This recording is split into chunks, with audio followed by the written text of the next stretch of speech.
Look at this guy. 20 months. Cheers. Cheers. 20 months is epic, dude. Thanks for supporting the show. Yeah, no problem. Hey, welcome to the Hangout with Adam and Ryan. Yeah, welcome. It's like a Thursday, Friday show. Oh man, We got a holiday. This is practically a weekend show. This is a long weekend. We're coming up into a long weekend for that 4th of July. If you celebrate that in America, and so it's new vibes. It's like Friday vibes. I love the Friday. We get a couple of those. So cheers Dang. for those Friday vibes. Cheers. I got to 9. I'm a got to 9-monther now. You know what? It just took a while to convince Adam that the show was worth putting his dollars. Yeah, I behind. only put my dollars towards things that are worthwhile. Oh, hype train started. I don't know. It's like we never get enough of these to know what any of these mean. I like that. I've got a little train just went in your head, Ryan. Right, you get the hype train. Just disappeared straight into my face. We as always have an amazing show for you tonight. Yeah. You know, one thing that's really interesting, Ryan, is we do the shows, and I don't like who goes and listens to their own thing. That feels like a kind of a thing. I do a little bit because I edit some of it Edit. for the podcast and things like that. Well, but I kind of got this thing. I read a book. I was going back and forth on my travels, and I'm on the road for a couple hours or 4 or 5 hours on some weeks in the month, and I finished my book. I had about 30-40 minutes, and I was like, you know what? I should critique myself. And I realize I talk a lot. So number one, I apologize, Ryan, because sometimes I talk over you. It's a 3-hour show. Yeah, but I just I'm a little yappy and I get excited. Anyways, it helped me to listen just to see kind of how the vibe was. And I thought, I was like, this is a good show. I got in the show Great. and forgot it was us talking last time. Amazing. It was a good one. I listened to our last one. So it was a fun little journey and just being able to engage with that. So hopefully you're able to get some value out of this because we do spend a lot of time now. I'd say we started the news segment where we threw something together like minutes before the show, where now we're like making a whole catered discussion points throughout the 2 weeks that we look at you. You know, it's fun. It's fun because then sometimes Adam and I will be bouncing videos back and forth at each other or different things to listen and watch. It's sort of like I have a little research buddy that is doing the same topic casually over a couple weeks, and we end up, and then I don't really know what he's thinking. We're not talking about what Adam's position is on the subject or anything. So then you all get to hear it live, straight from when I hear it. And I love it. It's been fun. I saw Mike Azul in the chat. Thank you, Azul Mike had Azul, for hanging out with us. So I had a Mouse. chance to bump into him. I hadn't talked to him in person for quite a bit of time, and I just want to acknowledge his dedication to the show. He said he was watching a lot of the VODs because he's been doing some travel and other things like that. We really appreciate the support as we go through. Appreciate everyone who shows up to hang out. It is the highlight of the week. Sometimes I just get rough weeks, and this gives me the ability to get out of that vibe. It's true. I had a pretty rough week this week, and I was like, man, looking forward to talking with Adam about our main subject. Do you want to talk about what our main subject is? All right. Today? It was my turn this week to kind of figure out what we do, and just so you get a little kind of context for it, is we make a decision about the weekend in between the shows. Yep. And so by Saturday or Sunday, we have to have the topic so we have enough time to study. Right. This one was living in the future, the rise of smart cities. We had been talking a lot about data and AI and coming up with ideas around how things can work in smart cities. And we had a discussion about walkable cities, like what makes a city walkable, being around that, and why that's important. And so this is just another thing in our larger, how we live with technology nowadays. And it was, I found it very interesting to research this subject. Let's just say that. We'll get into it when we get into it, but I had very conflicting emotions and ideas and thoughts, and had to I talked with Kathy about this during walks that we went on. It was a big part of our conversation.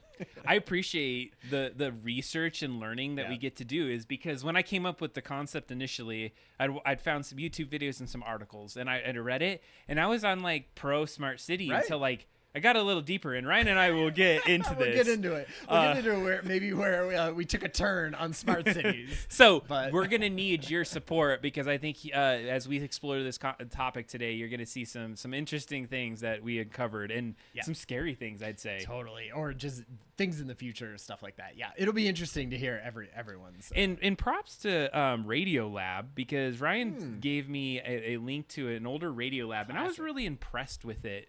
If you haven't seen Radio Lab or listened to it, they have some really good ways they layer different sounds on top of each other.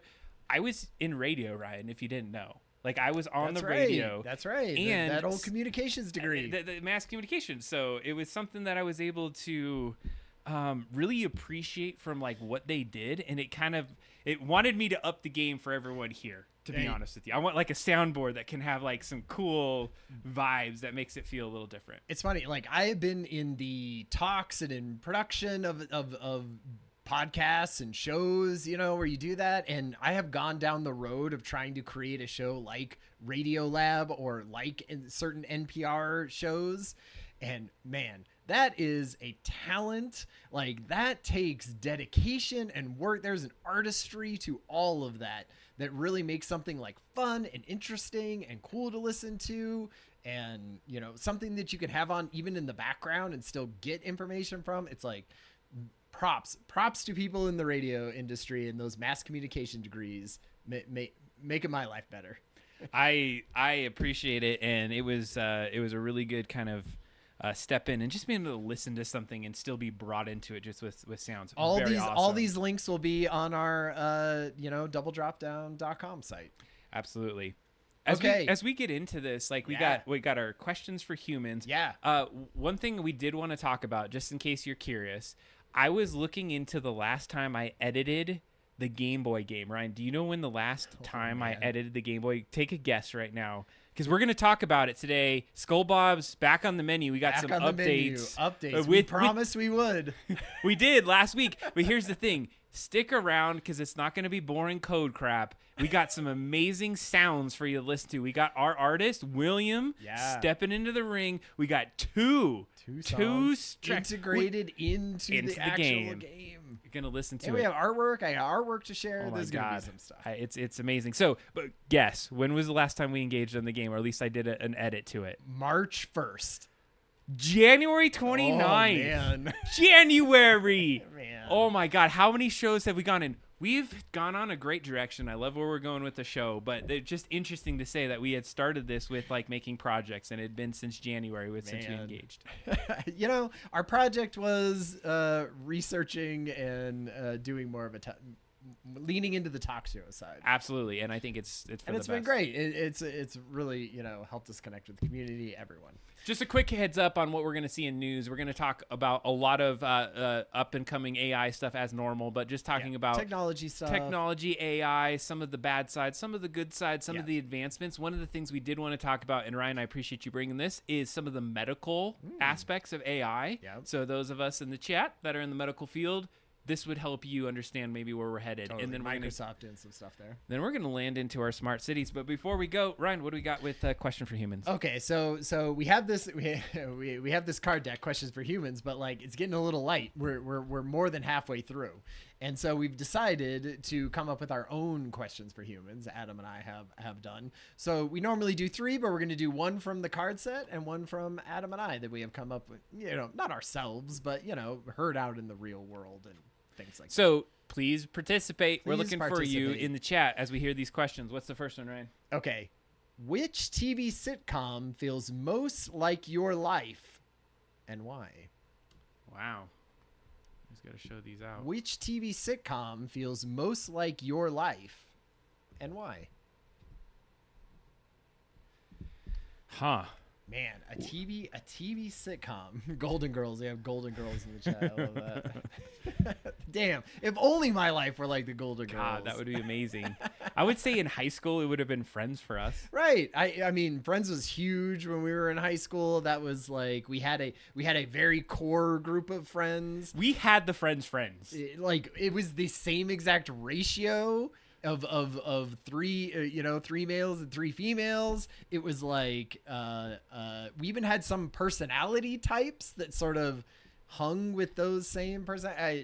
That's definitely true. That time in my life, it was definitely Friends.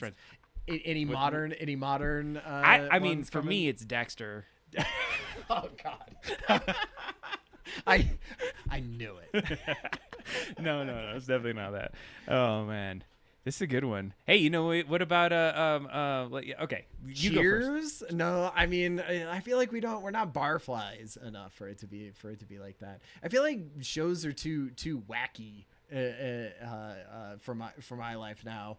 I feel like it's some kind of version of Arrested Development, with the style of comedy in our house. The Office, maybe. Yeah, right. Like the old school version with Carell. I think that would be a little bit me, just feeling the nice for sure. Anyone else? It could be any show. So we got some good one. Golden Girls in the chat. We had what else out there? Any TV shows? There's so much out there right now that is good. Maybe Stranger Things for me. Everything's a little strange out there. Fighting demons, but those demons are imaginary, and it's really just being able to survive the weeks. All right. Do you want to do yours, or do you want to do mine? All right, quick. You got yours up, right? I got mine up. Here's Ryan's question. All right, you go for yours then. Okay. Would you give up your smartphone for 5 extra years of life? And when we're not talking like, oh, I replaced it with an iPad. So you're saying like you basically are disconnected. No mobile phone, no mobile connection. So like you can't. There's no maps. There's no Google. There's no talking to anyone. There's no listening. Like I could maybe see listening as being a radio like MP3 player could maybe be okay in this. But no communication, no 5 years. Wait. Oh, wait. You just get 5 years, but it's for the rest of your life. You can't. Rest of your life. I would say no. Get 5 years because at this point, if you advance in a culture and a society to be interconnected using a device like that, you're gonna lose out on some of the connections. Sure. And so. And the 5 years at the end of your life are shit years anyway, right? Who wants 5 years? Possibly. Who wants 5 extra? I'd say negative. No. A negative for me. I would probably no. say no. Yeah. It would be very difficult. Yeah, maybe if I were guaranteed they were like great years or something.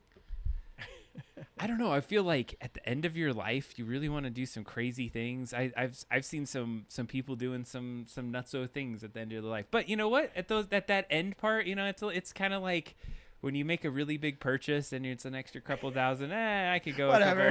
Whatever. So I'll get with those last 5 to continue the connection with y'all and be able to, because I wouldn't be able to watch the stream or the hangout with Adam Ryan. So on the phone. Dude, you're like, I couldn't possibly do that on a desktop. What if you had to deduct 5 years to use a smartphone? Yeah, so that's the opposite way. So you're like, fine, you can have your smartphone, but instead of Adam dying at the 81, it's now 76. So I know the date. Oh my God, no, yeah. Well, take that out. Get me out of this. It's funny. Terrible roller coaster. It's funny how you decide about that changes when it's negating stuff off your already good life. Right. That you think about and not just adding bonus at the end. Interesting. Bonus. Well, all right. Good one. Okay. So I like that one. This is one I've actually been thinking about a lot. And maybe it's the political climate we're in or certain things. And as I get older, I start to think about, wait, where's the line in which my importance starts to depreciate? So the question is, do we owe more to people alive today or to the future generations not born yet? Oh, do we so that would be like austerity changes because of climate change for or sure, like that, right? Do we have to and I would say my personal, I'm just going to jump into it, is I think that we owe it to do our best to protect future generations, because there's going to be new problems, new barriers that they're going to have to contend with. But it's like a pay it forward situation because it takes time for things to happen. Is that I absolutely think we got to live with a strategic outlook for helping the future generations to live. That's my 2 cents. Not that I disagree with that, because I feel like I agree with that. So I'll just play devil's advocate then for a minute. Like, does technology help with that so that you're like say we're talking about climate change, Okay. right? And you'd be like, okay, we just literally make cars illegal or something, like, like massive, like really hurt like us right now, so that we can be like, we're good. Or like everyone gets one voucher for a plane ride per year, and you can't go more than that because that pollutes a lot or something. So you're saying like that kind of hurting yourself. I'm not saying hurting. I'm just saying that we make substantive decisions at a societal level that is going to improve the future of life. So we won't have to just say like everything's decremented, you can't do any kind of driving, but we're going to say, hey, guess what? We're setting a rule that in the next 5 years, we're going to all have, whatever, EVs, and it's going to help because we're going to stop climate change. I feel like they kind of it. do that, right? Because it doesn't have to, forth. because if you're saying, that they could be okay and we'll just have regulations where it takes down 5% of whatever, you're saying like, hey, Higgs. So we're saying like, 2-for-1 buffet. Nice. So we got to stop on that. Man. That's amazing. Where's this 2-for-1 buffet? They live they live near casinos. So you talk about you gotta go for buffet that. style. Buffets.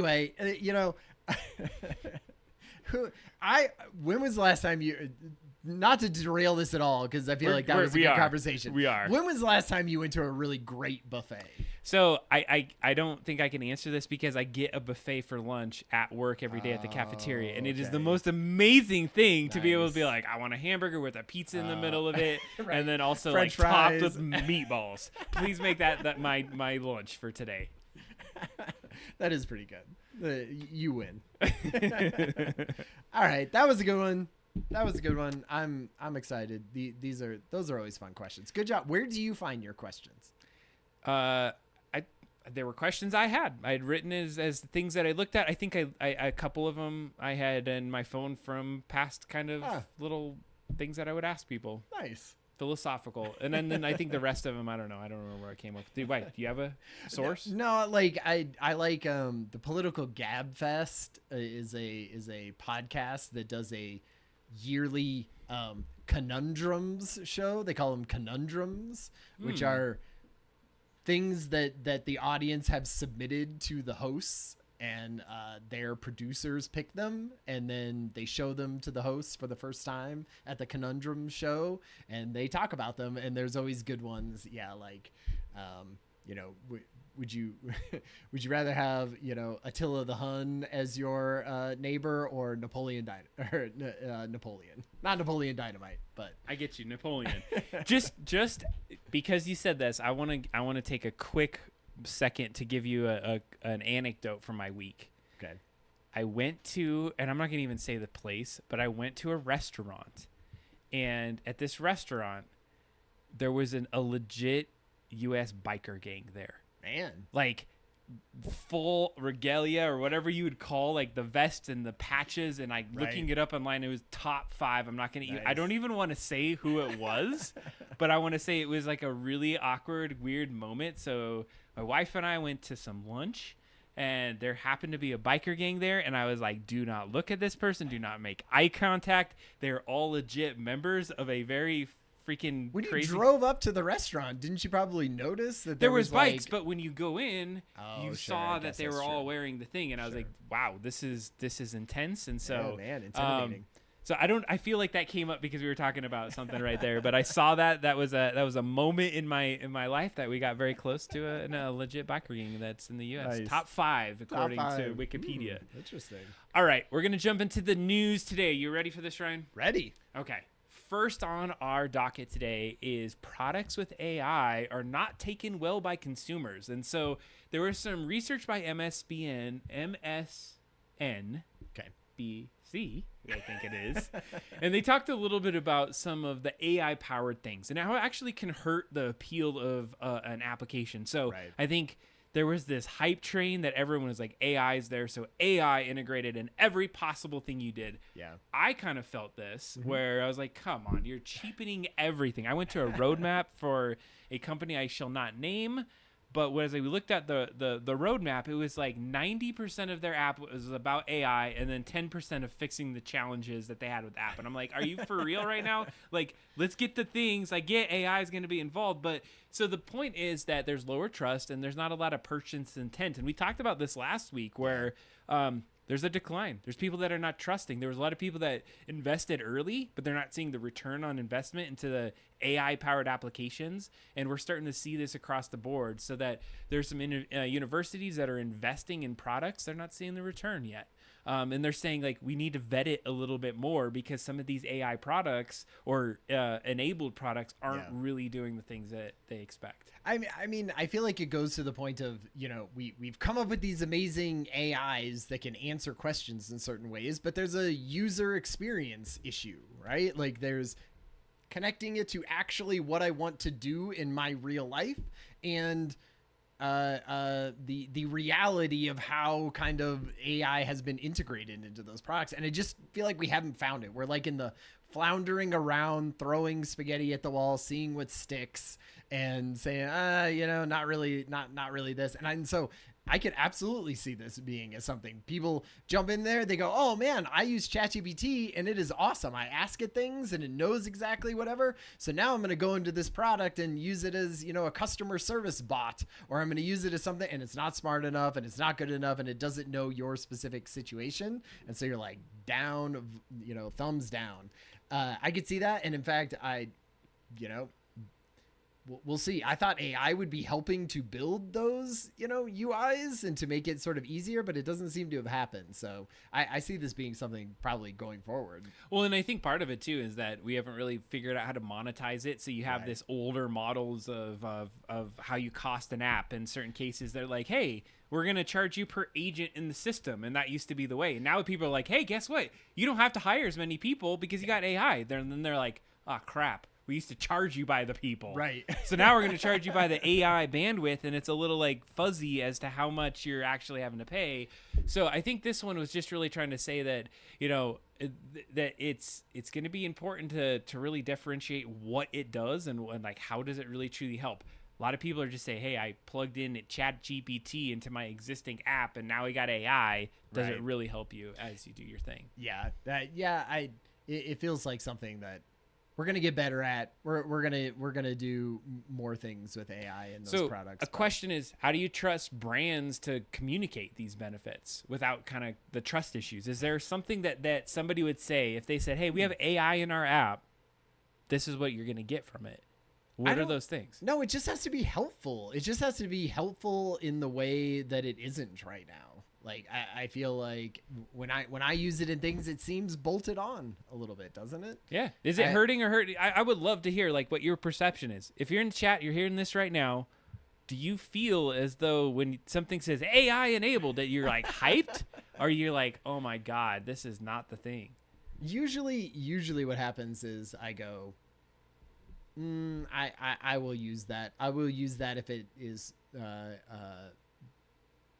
really integrated into what I want to do, or I'm trying, and I usually try it once or twice, and then I go, nah, forget it. I feel like I'm a pretty picky user because I'll be like, I could just use ChatGPT. Did you hear the stat that said only 3% of people over the entire world that use AI pay anything for it? Really? 3%. And it's like, I'm about to think. And it's about 15% in the US or something like that. And I was like, man, what kind of product? Like, think about how integrated into everything they are trying to make AI.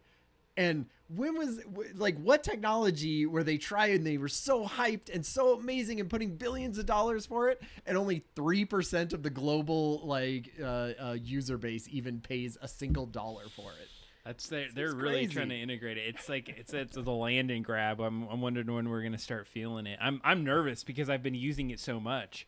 We got some good things in the chat here. All right, Mike Azul, who pays for chat or who pays for search? I mean, that's true. I guess you're paying for it with like ad revenue. And I saw avoid earlier, like avoid using things at AI. If they've rushed to it without any kind of really great way of integrating it, I think Google's really trying. I haven't actually got into any of their crap because I've been ChatGPT and Claude. That's been my vibe. So those are my two. I do ChatGPT and Gemini just because it's integrated into the Google Workspace or whatever that my company is on. And so we get the pro version that adds a bunch of stuff to your, so you get an email and it'll be like automatically, it'll add a bunch of things and be like, hey, how do you want to respond? These different, responses that I've summarized for you. So some of that is kind of nice. I want to try the Google side. At our work, they've gone all in the Microsoft, so it's Copilot and all that, and so it's been interesting to use it. I've been using it because they're like, this is the sanctioned AI, so that's the way that I've had to do that. Yeah, It's been great. I've been teaching classes to our internal people, and I'm like, you got to use Gemini if you're using anything that's sort of, proprietary or anything like that, because it's locked down. We bought the thing so that it stays within there. Don't be trying to use ChatGPT with that shit. Which I think is a great transition to our next topic here, and it comes about an MIT study. And showing the lower brain activity for, specifically in this case, ChatGPT users. So there's this Media Lab researchers, and they went and conducted this tracking. They were looking at EEGs while people are writing these SAT-style essays, Ryan. So they had to do it without any kind of other tools other than like ChatGPT. And so they were going to say, like, what's your engagement? What's your memory? Like, how are you critically thinking? Is it actually helping with your learning? Yeah, this went around. This was a study that came out within the last couple of weeks. It went around big on social media as kind of like, oh man, ChatGPT, all this AI stuff is making everyone dumber. And I feel like that is kind of the, maybe the intuitive thing of thinking about how AI is used, right? You're like, well, I'm not using my brain. I'm letting, the computer sort of take some of that, and I'm kind of editing it and putting it back in. And so this was saying like, hey, that is true. When you write something, if you wrote something with ChatGPT, you like learned less about it. You remembered less about it, of course, right? If you only wrote it with your own human brain, like you learned more about like the skill, but then maybe like remembered less of it. But if you did it with both, you sort of like, you kind of, you wrote it and ChatGPT wrote it. Like that was, that was a good situation in their study. And it made me think like, well, one, I feel like everyone saw that coming, right? I mean, you're using something to offload part of your intelligence to and allowing it to do that. Of course you don't remember as much about that one paper that you wrote, of course. But also the thing where I feel like we've been doing that a lot. Like I don't have as dexterous of hands or, knowledge of building things that I would have had to a long time ago because I've outsourced a lot of that, like, production of my life to others or that. And so then you're like, great, can I do that with my also my intelligence? And they're saying like, yeah, but you're also going to get dumber, just like I have gotten weaker, right? Because I haven't been doing that. But I do feel like we're going to talk about this in some other, conversations about this, that it could also, it's just because we're in that time where that's all we're doing with it, right? It's not coming back at us and sort of challenging us or doing things that maybe something that would activate your brain more. It's just vomiting up information at this point. And so once we get past some of this UI challenges and things like that, I think we'll get more into the thing of specialized learning systems and things like that help you, remember things more and use it more as a collaborator. I appreciate that perspective. And one of the things that I heard and read into the study is that they stop short of like fully saying like it makes you stupider. They're just saying like, we're having some evidence that's saying like, sure, it's not going to make you as engaged. And I get to this point of thinking like, is that a personality trait as well? Like, are some people so like they would be lazy regardless, and they just expect the AI to spit out something, versus some that are more curious and ready to say like, I see this as not a answer generator, but more of an assistant and kind of idea collaborator, if you will. And so as they talked about this, is that if you're just spitting something at the AI and then zoning out and watching YouTube shorts, I do that. Then maybe you get a little dumber. Yeah. And because but then in other cases, like what I've been really focusing on lately, and I'm going to kind of like take this as an example of like a positive way, is that when I prompt an AI, and this is a little weird, is I've been using Claude, and Ryan and I talked about my Claude usage before the thing. I pay for a version of Claude, so it's doing its like stuff. I go over to ChatGPT and I use ChatGPT to help me better prompt Claude to do what I want to do. Yeah. So I'm like juggling two of them at once to like really get a better experience out of it. And so I'm learning from one and applying it to another, whereas somebody might just be like, hey, I need this essay. Can you just give me like the essay? They hit submit and now they're eating fish sticks and drinking a Pepsi. Right. Like, I don't know. Like, it's different than in how you use it. Yeah, and I think like normal education sort of dragged everyone through that same thing so that it took the people who were being lazy about it and hopefully like opened them up a little and made them more curious and more interested in something. And I feel like, you know, maybe that's going down a little bit. My favorite question that we came up for this one is about cognitive health, and this is really important to me. And you've heard me say it probably multiple times on the stream, is about the Time Machine show from like the older portion where we got so advanced as a society that we became stupid because we just like relied on this technology that advanced itself so well that we were able to leverage it, and we didn't have to understand the underpinnings of what makes it work. So should schools track like not just the performance of their academics, but really like cognitive engagement, the ways that we engage with things, like the ways that we use our memory and critical thinking and problem solving skills? Like that seems to be the more important part, other than, oh, you got 100% or 95%. I'm nervous, Adam. Like, did you see the people who were graduating and they had like, you know, they were talking about passing all their stuff with ChatGPT and everything? Do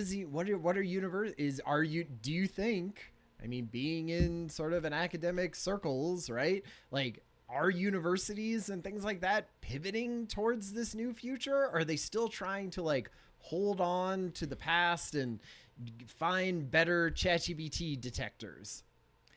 Unfortunately, I feel like people are holding to the past and they're trying to find that. And, you know, I'm gonna tell you about a book I just read. Okay. And I mentioned earlier that I listened to our podcast because I had finished a book. I'd read a book from 2024. I can't remember the author offhand, but it's called AI Leadership. Okay.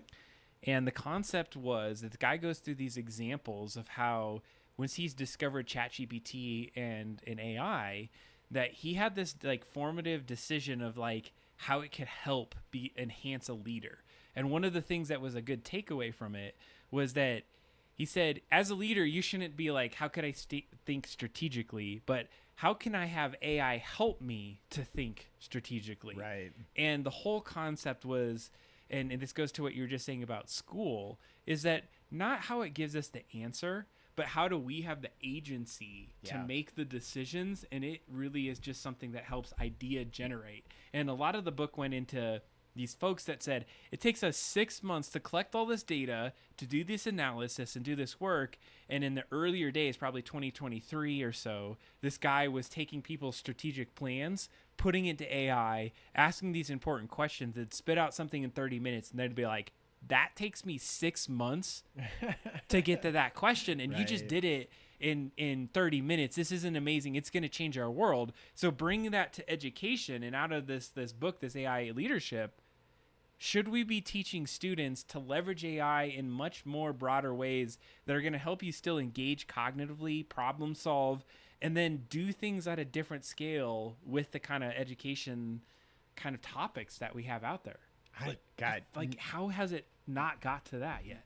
I feel like we just maybe like nailed a main topic for next week. I would love to do like education, just like what are we going to do it's a good one. With education? All right, let's keep on with our things. It's 8:42. We got a lot of news to get through. So if you know John Oliver, Ryan, I feel like I've talked about. You want to introduce this one? Yeah. So John Oliver does a show called Last Week Tonight, which is an HBO show, HBO Max, the one to watch for HBO or whatever they call it now. And so he did a whole, he does a whole segment, like a deep dive segment like we do, and his was on AI slop. And this was the normal sort of like, right, people are doing things with AI, they're creating a bunch of garbage and everything like that. But this was talking about like I mean, the part that I found interesting, at least, was talking about like the business of creating AI slop. And what I thought was so interesting about this one is, you know, they're showing Instagram influencers, you know, that nail in on one specific, you know, something to do, or they're selling courses on how to create this, and it's about like monetizing easy creation of weird AI sort of video or images and text that goes with it. And man, just you could just tell like the you don't have to be from America, you know, you could be from a place where a dollar that you earn from ad revenue goes a lot further than a dollar does here, and so totally worth your time to create that kind of stuff. And you know, I think it just landed on the point that the more that we do this type of thing, the more integrated into all of the stuff that we see is, and the more diluted that is going to be. I don't know. Did you watch this, Adam? Did you watch 100%. the clip? Yeah. I watched a lot of it, and I think one of the things that stuck out to me is something I've been thinking of before, and they said AI slop, is that we're using AI to produce these fever dream ideas that we all have, and we're polluting the internet with it. Yeah. And it's starting to get to this point where you can't escape AI BS. Like if you go through and you Right. scroll through a YouTube Shorts, which I do, or a TikTok, or whatever that might be. Pinterest is basically gone. Pinterest. It's AI BS. It's all been encapsulated with AI. And so there's this whole slop economy behind it, and like I'm like disturbed by, because some of the BS, like one of the big ones that apparently is in my feed is people taking like these cute baby like 3-year-olds and putting scenes through it. So they're just like having these dramatic screens with these big-eyed little babies, and like there's apparently a big thing, and I'm like, skip, downvote, I hate this. It looks terrible. And then like a lot of the commercials and little ads that come up, super AI. Oh, man. It's messed up. So All right. yeah, I mean, AI slop is out there, is It's I think out what we're trying to there, say. you know. It's gonna be. So this next one I was really excited to talk about, and it's AI improves itself or in rewriting itself. So they're exploring how to like build. How does AI start to think about it from a different sense? So we're talking about LLMs a lot of the time that we've talked about, or some of the video generators, and I think we've looked at it from a consumer sense. Some, you know, regular old person goes in and it helps their life. But like, if you're a researcher, if you're somebody that really wants to move forward on some like big concepts as you go forward, like how do you start to use AI to make these quantum leaps to figure out like issues that may have taken 50 years to figure out in 50 hours instead? Yeah. And so there's these researchers that have been using these large language models, and they're trying to figure out ways that they can create what we call evolutionary coding systems. Yeah. I feel like that's what people are that's what people are really trying to build, right? Is AI that can make its own AI. Yeah, it's like they're using AI to say, hey, I want you to go through, analyze these, like, let's say 1,000 methods of how you do something. Sure. Once you find the method that's better, take that, research it, apply it to who you are, then build it so that you can then analyze the next set of data to make yourself better. So what it's doing, it's like, what is the best tested way to be better? Now apply it to yourself, rewrite your base, and go forward. If you don't want super intelligence, you don't want you want this effort to fail. Because that's exactly how do you want super intelligence, that's how you get super intelligence, Adam. Because that's where it gets, right? It gets recursive and it just builds on itself and gets smarter and smarter and exponential whatever until it's gone and it's this oracle. Because you're basically letting it learn is what this, and I hate to say it that way, you're letting it take these insights, and this is where it gets out of control of humans, is that evolutionarily, and I thought about this the other day. So I'm going to talk about my app if I ever have a chance to do that in a minute. But one of the reasons why I thought it was interesting is that think about how humans have developed applications up to this point. They knew the logic and they put it in there. You've seen the videos of AI kind of using like Gibberlink. Have you heard of the Gibberlink thing where they like talk to each other? So if you put two AIs together, they're like, "Hey, let's not use human language. Can we use Gibberlink?" It's like Gibber is really, remember Gibber? It's a real thing. It's Gibberlink is quite a thing. Wow. So it uses a different language that AI to talk faster with each other. Okay. Is what it essentially is doing. So imagine we say, "Hey, here's how humans have coded up to this point." And then AI says, like, I get that. The reason you did that is it's a little bit more human readable, so you could understand how these methods and things work together. But like, guess what? We don't need that. We don't need that because we could, like, fracture this method and put it on these other ways. It'll be, like, a lot more efficient, but you're never going to understand what we're doing. They're thinking that the architecture for software going forward is going to be different because AI can build it so much more efficient that we're going to have to rely on it to make this efficient level of software that's going to help us in the future. And I mean, I get that direction of where you want to go, but man, that is sort of the end game that all of these places are trying, right? Which is just AI researchers that could build other AI researchers. I am going to take this moment to talk about the app. If you don't mind. Totally. All right. No, absolutely. If you're out there, chat, I really need your engagement right here. This is a pitch to you. This is something that I'm going to need some folks out there to help me out with. I've talked about vibe coding. Yeah. The wife calls it voodoo coding. I like voodoo coding. I have developed an app with ChatGPT. I've spent 100 hours to get to a minimum viable product that I'm about ready to pilot, and I need your help. Yeah. And so I'm going to give myself 60 seconds to pitch my app. Okay. I don't want to show too much of it. All I want to do is get your buy-in. And if you want to, let us know in Discord. We'd love to have part of the beta, and we'd love to get your feedback on what this looks like. Voodoo coding is ready to go. And we got Origami live at the right moment. You're about to see a vibe-coded app. Took about 100 hours in Claude. Here's my 2 cents on it. I started with the free tier. I upgraded to the $17 a month tier, ran out of space. I spent a one-time fee of a 1 month for $100 to build this app. I landed the plane. I have it. You're getting it debuted right now. Okay, so that is not the app. If you are listening to the podcast, this would probably be a great time to check it out in Spotify, the video. Absolutely. So what you're seeing is a login page for what I call the board. It's a personal productivity engine. If you don't know what a Kanban board is, a Kanban board is a way to put essentially cards or pieces of information, individual pieces of information that you can track, and you can move across these different lanes of, if you will, like a incoming, working on, and completed is a great example. So I've created a full security system. You can log in. I can create accounts in there. I'm going to be logging in as an admin. What you're seeing is the interface for the app called the board. Yeah. I would really love you guys to hang out and check this out. What I'm going to do right now is I'm going to archive some boards so you can get the experience as though you saw the app for the first time. If you logged into the app for the very first time, what you'd be seeing on the screen right now is no workspaces, some very basic information, and you have an option of turning it in a light mode or a dark mode. I tend to be in dark mode. Dark mode, of course. We're going to keep it in dark mode for this minute. If you're familiar with Kanban boards or Trellos and things like that, you're going to get a little vibe of what this looks like. What it contains is you create a board.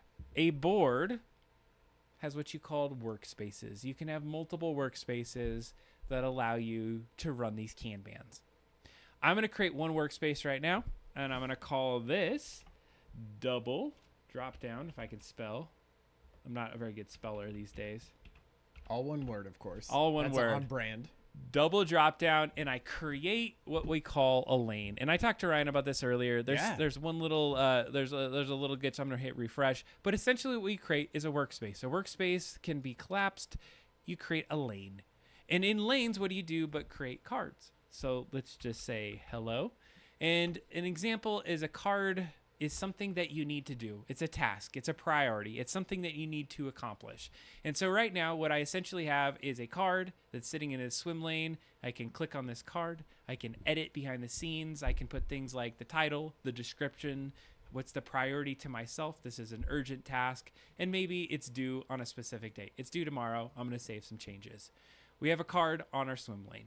Imagine yourself throughout your workday adding additional cards of information that you need to do, read this as an example, and you might put a description in, so on and so forth, and you create some of these different things. You might change your name to your lane to incoming. So you can have a little bit of a specific kind of purpose for what you put in this kind of lane. Maybe you have a second lane that you wanted to create and say doing. So in your doing lane, you're ready to read the article that you need to do, and you're going to pull it over into that doing lane. It's a way to organize your thoughts, the way to organize the kind of concepts and tasks that you're building out. This app was completely created with the use of code from Claude and prompting and Vibe and Voodoo coding for over 100 hours. Nice. The concept here is that you can create these multiple workspaces. You can create these different pieces. And you have a lot of different features to be able to manipulate this and a login system that you get in there. I'm going to stop there.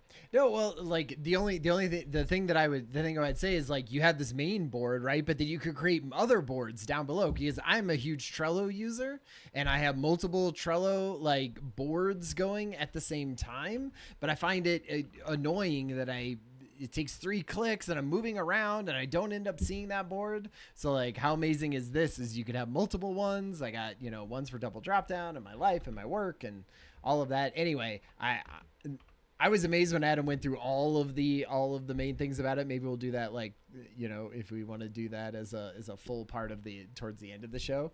But like I was amazed that even 100 hours seems like a long time, but like to create something this complex and this like polished, it feels like a miracle.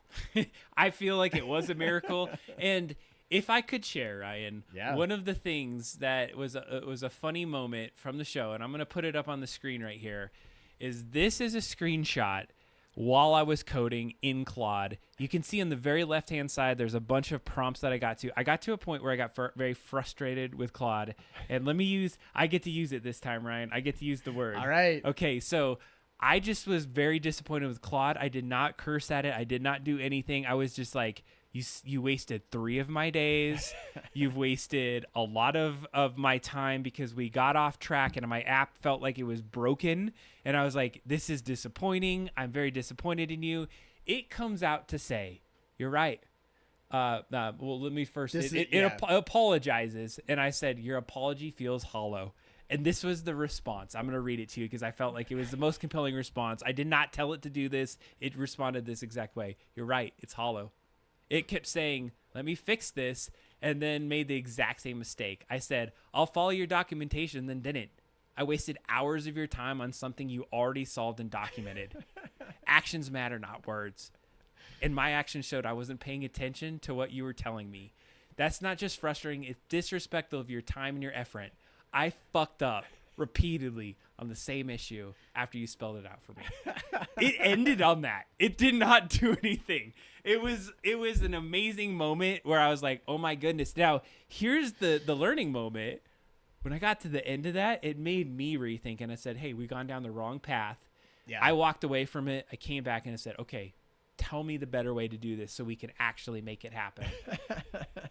That's great. And I feel like people who have worked with Claude, I have heard that it does have a little bit more of like a personality than ChatGPT. ChatGPT is very just what is that, like excited, engaging, whatever, sort of sycophantic something. But like I haven't seen ChatGPT use the F word before. No, I was super surprised. I like that.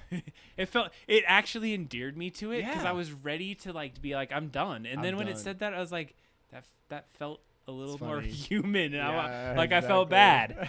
Anyways, vibe coding, and I apologize to everyone that's had to endure my vibe coding piece with this because I'm just amazed that I could create an app, something that I could only probably taken 50%. I took 100% all the way, and if you're excited, Mike is will say Grok will use the F word unprompted. That makes sense. Absolutely, it's coming from X. All right, so as we starting to get through these articles, this one was important because it was a week or two ago that we talked about robots. Yeah, that was our last episode. And this one is interesting from Google. Quick hit on it is that they have created a portable Gemini. So Gemini is an AI language that you can put on robots, on a device. Like the full thing think about putting an AI and say, hey, I'm going to put this on this robot so now you can use it. Right. It doesn't need a gigantic, card or anything. Like it can have a slimmed down version. I know people are talking about this for like mobile phones, that if you could have a local version on your phone, it could help you when, things like you were connected to the internet. And this is, I feel, another one, which is also, I mean, just shows how we're probably making more leaps in robots here pretty soon, right? When you can locally have it on your own robot and have it in your house or whatever. I feel like that it's just another step in that direction. I almost was thinking, Ryan, we talked about projects in the past, and with the onset of us being able to use AI, would it be cool for us to start to try to create some sort of robot on the stream? Hey, I feel like hardware is always so hard, right? But we got AI to help us. I guess that's true, but you still have to put things together. It still has to be a physical thing. I'm good with that. Yeah, we got some amazing folks in the chat. Would you be willing to help build our robot with us? The double drop down. Like, what would our robot do? I don't know. Like, what if we just took something that was already like a cool thing, like a vacuum, and we modded something, and we did something different. I don't know. A knife on a Roomba. I get it. Knife on a Roomba. Yeah, that was a good post. Yeah, if you're not in the Discord and you haven't seen, there was definitely a video that went around this week about little soccer playing robots from China who were super cute. I don't know how necessarily amazingly able they were to play soccer. They seemed sort of more like they were running into each other, but it was fun to watch. It felt like they had the worst robots that they could possibly have out there, and they're like, we need to do something to make money to pay for these robots. Yeah, exactly. Put them on a show and make them play soccer. Yeah. It's gonna be great. It's gonna be funny. I'm telling you. Okay, so Ryan had at a discussion. I want it. Stealth Mouse, if you're out there, specifically, might be for you. Ryan, you want to lead us into this one? Help me understand what this is about. Yeah, so like Microsoft has been trying to make this push for what they call medical superintelligence. And what that is just being able to basically integrate into the healthcare system and basically, like help doctors, help everyone to sort of diagnose things better and just work in the medical industry better. They talked about like what one interesting thing I thought about this was that they had they were AI agnostic. Like they were basically like, we're going to take a bunch of different AIs and put them against each other and have them look at one and say like, what's wrong with this one, Claude, that ChatGPT came up with. And I thought that was a really cool and interesting way to sort of maybe get better information from them. And it seemed to work, right? Like they were talking about these very complex cases that they had to go through, and they were like, hey, the AI did 4 times better than what the experts that they had, the doctor experts, of diagnosing the correct thing for these cases.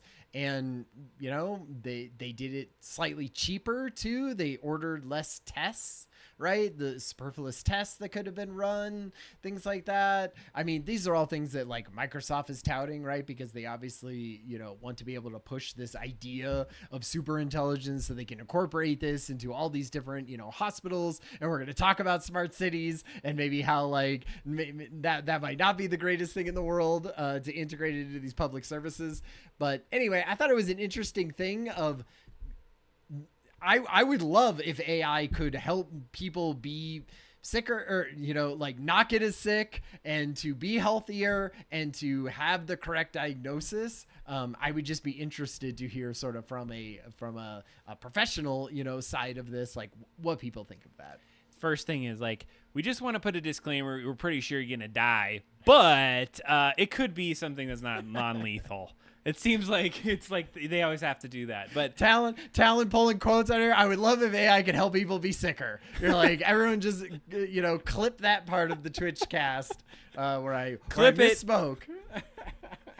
Love that. I love the concept here that we have these big sets of data, and now we can feed it. Now we're getting into this like gray area of how much do we trust it and when do we trust it and when do we have somebody step in and is there going to be a point where we don't need somebody to validate anymore because we trust AI enough to say, so much hey, you gave these symptoms. We are 95% sure based off of all tests that you have fill in the blank. Liver disease. Jesus. Yes. If only, Chauncey.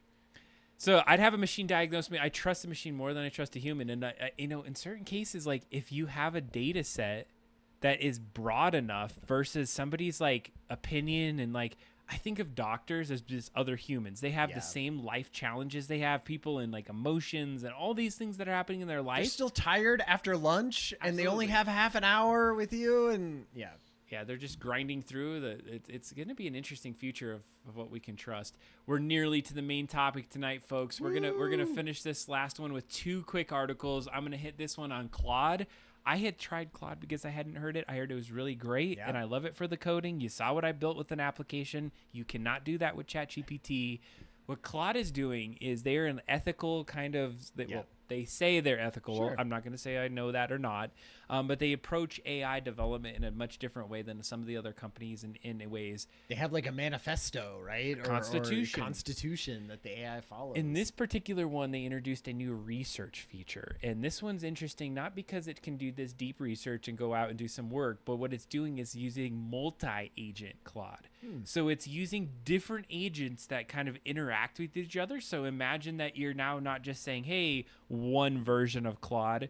Go to these different models that they do these other things, work in parallel to come up some of these answers that you go. So you're getting these multiple kind of things, almost, I would say, quote unquote, talking to each other, solving complex tasks, being able to perform things that are going to be a little bit more. So imagine orchestrating like a multi-agent team to be able to get some insights, and we talked about this in other episodes. So totally. I really like the ideas here, but the approach is interesting. Do you think that you controlling multiple agents is going to be the future? Is that something that's going to be realistic? And what kind of skill sets are we going to have to be able to have a team of people? Imagine being a worker and you're now saying, hey, every worker has 2 bots. You got your assistant that helps with scheduling. You have your other one that helps you with like the thinking part, and you got to manage your AI bots to help you really do your position. And how different is that managing, right? It's so different than managing a human being. Like a thing that can work 24 hours a day on anything, but it's also like very confidently just straight up lies straight to your face. Like it's so different than having to like handhold a human who has like emotional intelligence and all that stuff. Like you're not going to be able to do any of, or like a lot of those leadership development like sort of practices do not go towards the idea of leading an army of AI agents. I feel like a whole different skill set is going to come up around that, which is so weird. But I feel like 100% this is the direction that we're going. Like that's where everyone's trying for, is these agents now. This is the 2025 is the year of agents. Like we're going to have all of that stuff, just like was incorporating it into everything that we're doing was last year. And now we're seeing all of that and we're figuring that out. Agents is going to be this year, and you're going to see it all next year. And you're going to be like, everyone hates using agents in all of their products. And then the year after that, it'll just be integrated and everyone will use them. Be brain thoughts, which I've seen is a thing. Everyone hates using brain thoughts. One of the things I want to address in the chat, they talked about like I would maybe say lies to your front, to your back, which I love is a side. But you're like, I still have a very hard ability to trust what AI spits out at this point. And like, I'm curious, like, what is going to be the time we trust what AI says? Yeah, it's scary because the main topic that we're going to talk about tonight, I did a bunch of research on and was asking ChatGPT, and I would get something and say, oh, that is really interesting. I can't believe that's like a thing around smart cities. And then we go and Google it, and it was absolute horseshit. Like none of that stuff had come up. None of it had done it. And I was like, yeah, but that's because that happens all the time. Mm-hmm. What happens when that only happens 1 out of 20 times? I'm probably going to just trust whatever that said in that 1 of 20 times, because I'm not going to, if I keep looking it up and 19 out of 20 times it's right, I'm just going to assume that 20th time is right. And that's scary, where you start being like, yeah, just trust it for everything and just spout out whatever it's saying. Well, And to address what origami kami live, I can say words. No, if there is a point of saturation, that we get to, like if you are inundated with so much like this is what the AI and it said it's true, like how hard are you gonna have to research to find something contrary right. to make you think like, hey, there's a system, like there's a doubt in my head. And I think that's where I'm scared, is that AI is going to saturate us so much that a hallucination will be so widely spread, it becomes a truth. And there's no way anymore to differentiate between that one element of truth out there. It's almost like the truth has been on on the decline, lately. It's been a minute. This is just the next. It started with fake news, and now it's just like escalated. Ryan, let's give us the last one because I really want to get in the smart city topic. We're about 10 minutes past the hour. So last one, we'll just say, can we turn AI into a lifelong game?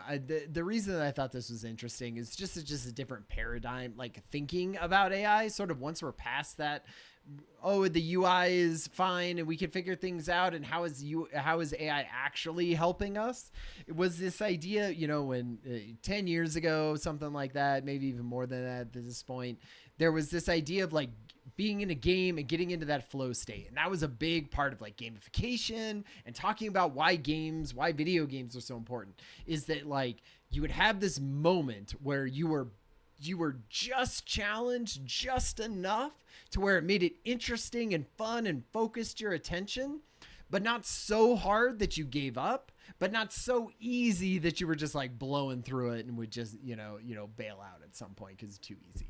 And video game creators are like really always trying to get into that point. And this article was basically saying like, oh man, how amazing could it be if once we get to the point where AI is smart enough and in everything, that it could be gamifying and sort of having that entire, your entire life is like that. And it would know that, man, that really motivates Adam to have Duolingo on his phone because it's so gamified, right? And so it would say like, man, maybe, working out or reading that book that you haven't read or something like that. We just gamify all of that stuff.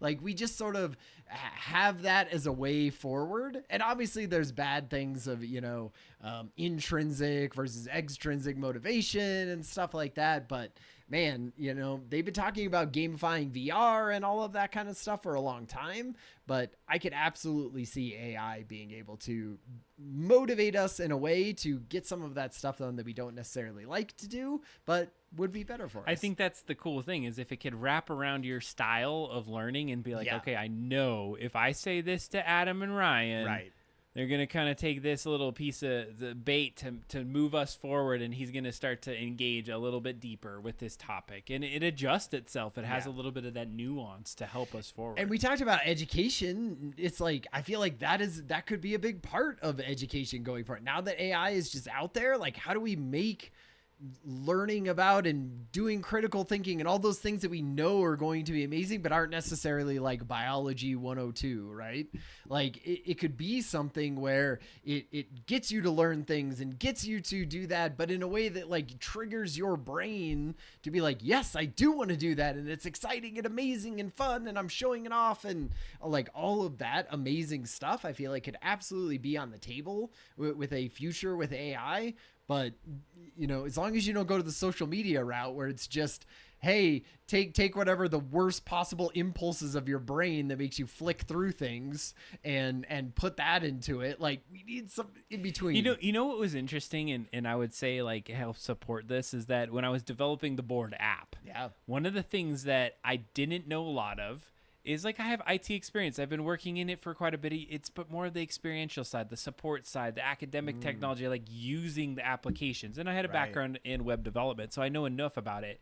But what was interesting for me is I knew of the existence of databases and very basic knowledge of it. I knew like of like server side. You're underselling yourself about very basic knowledge of it. So, like, but I am into technology and I don't know any of like the sort of behind the scenes web folders and all of that. But here's what helped is that I knew about it, but not enough to like leverage it to a functional level.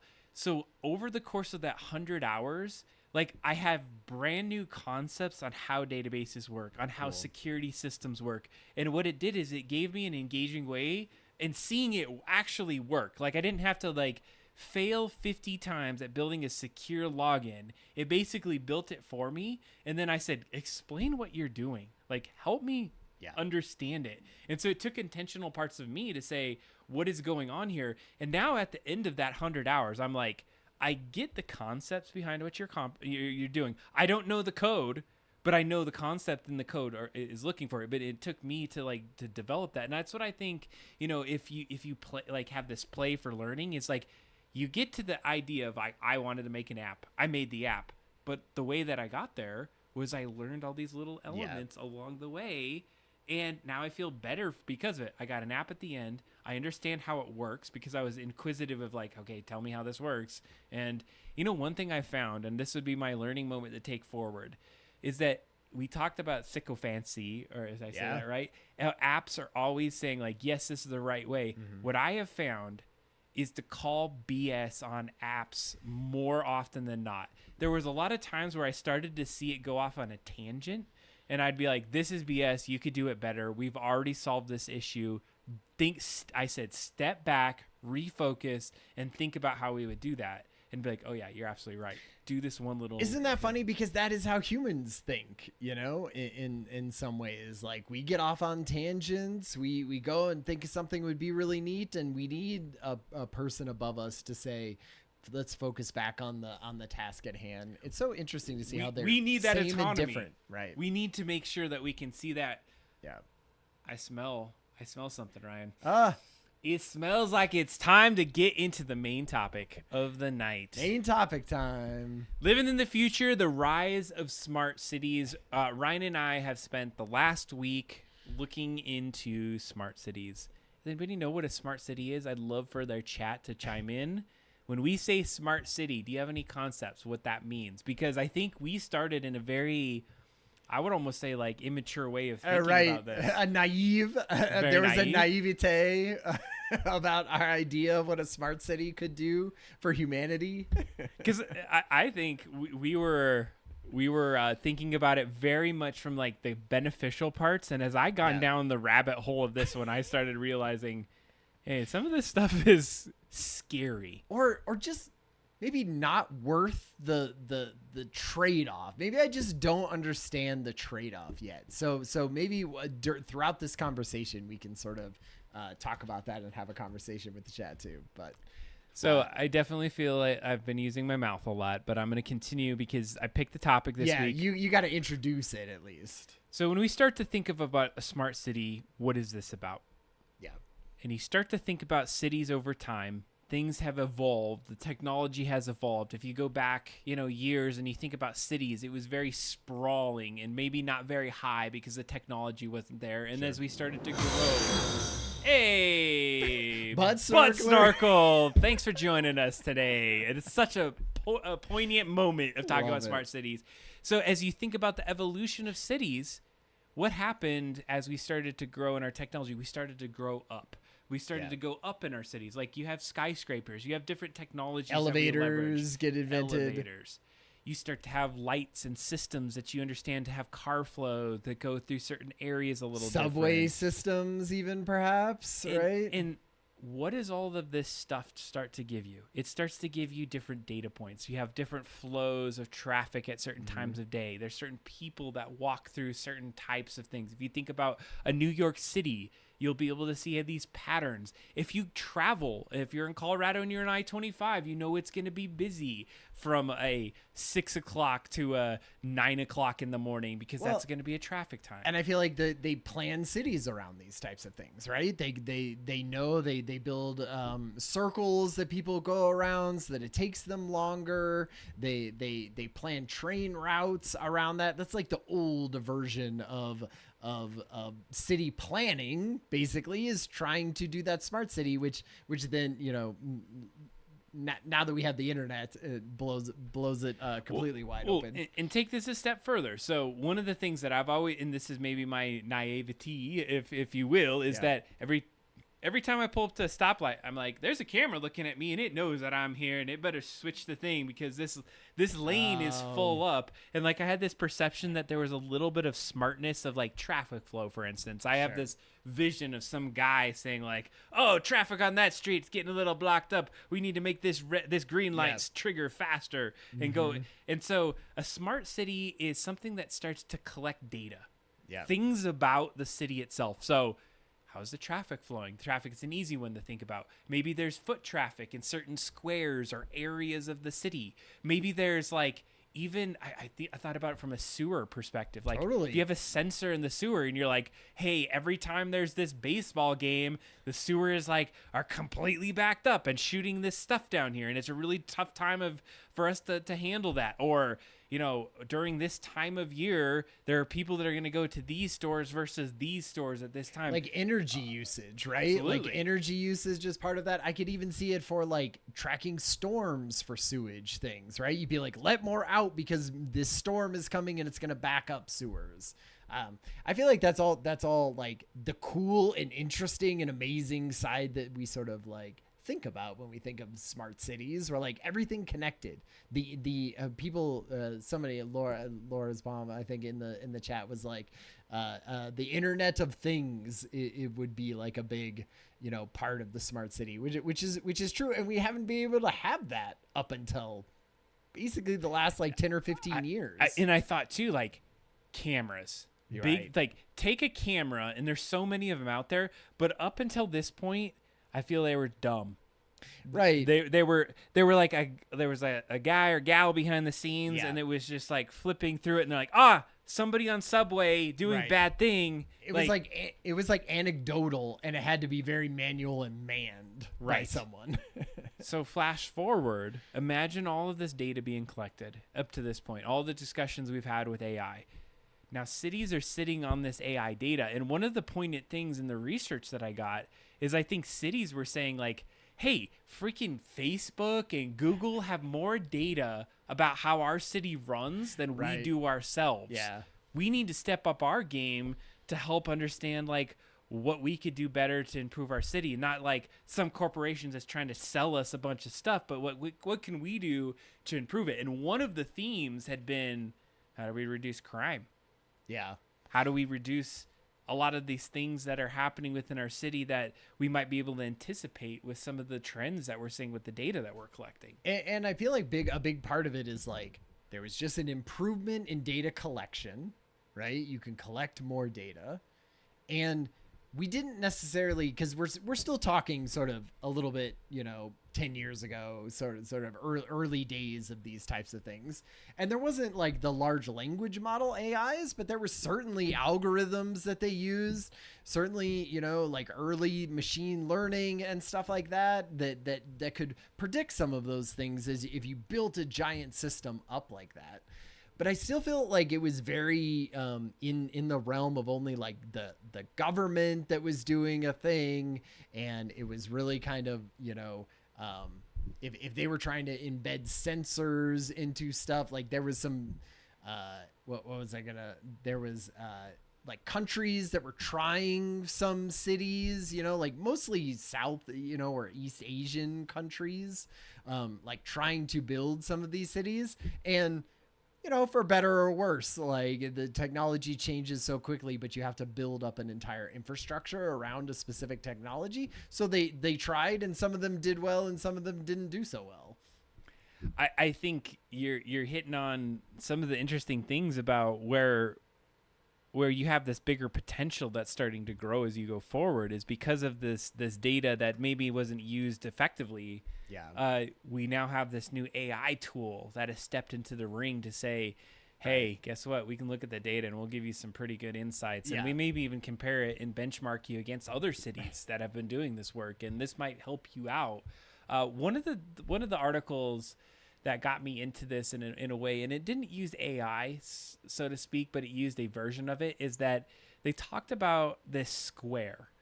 It was in the midst, it was a 4-way intersection where you had a lot of human foot traffic and you had a lot of cars and vehicles going through. And what they found was it was perpetually congested. Yeah. And they said, we could do better. Let's collect some data from this, and then let's start to figure out what opportunities we have to improve this intersection. And one of the crazy takeaways is that they did some modeling. They looked at times of day. They started to figure out what foot traffic would look like. They figured out like how it would work. And what they were able to do is they were able to save, and I'd have to say, I can't remember right off bat, but it was to the tune of like millions of dollars or some sort of amount of money.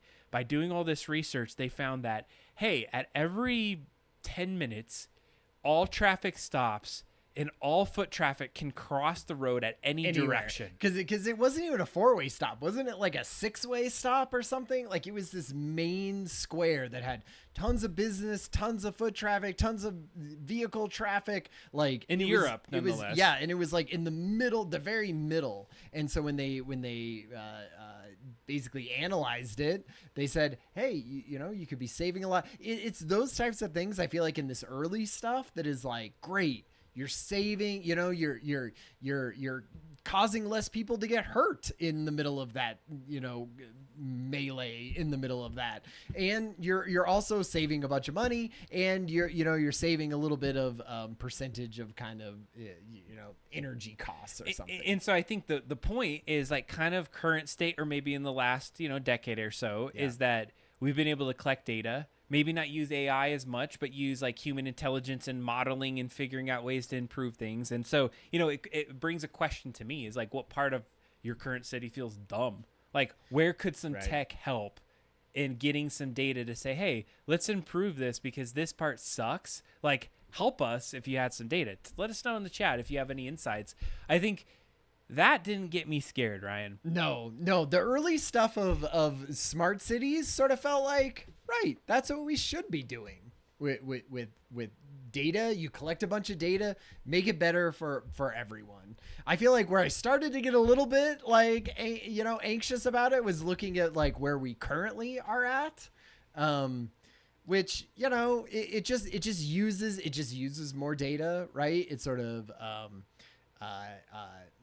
houses it more in specific, companies and places. And, we talked about like the Radio Lab version of this. I'm glad you're bringing this up. Like, so there was this great Radio Lab episode where they talk about, like a war in the Middle East, right? And we were like, damn, Fallujah is getting bombed like all the time, and we don't know who's doing it. What if we could? So a company decided, what if I could take an airplane, fly it up like way above anywhere where you can see, take this gigantic camera and just take an image of Fallujah every like couple seconds and just fly it around all day, 24 hours a day.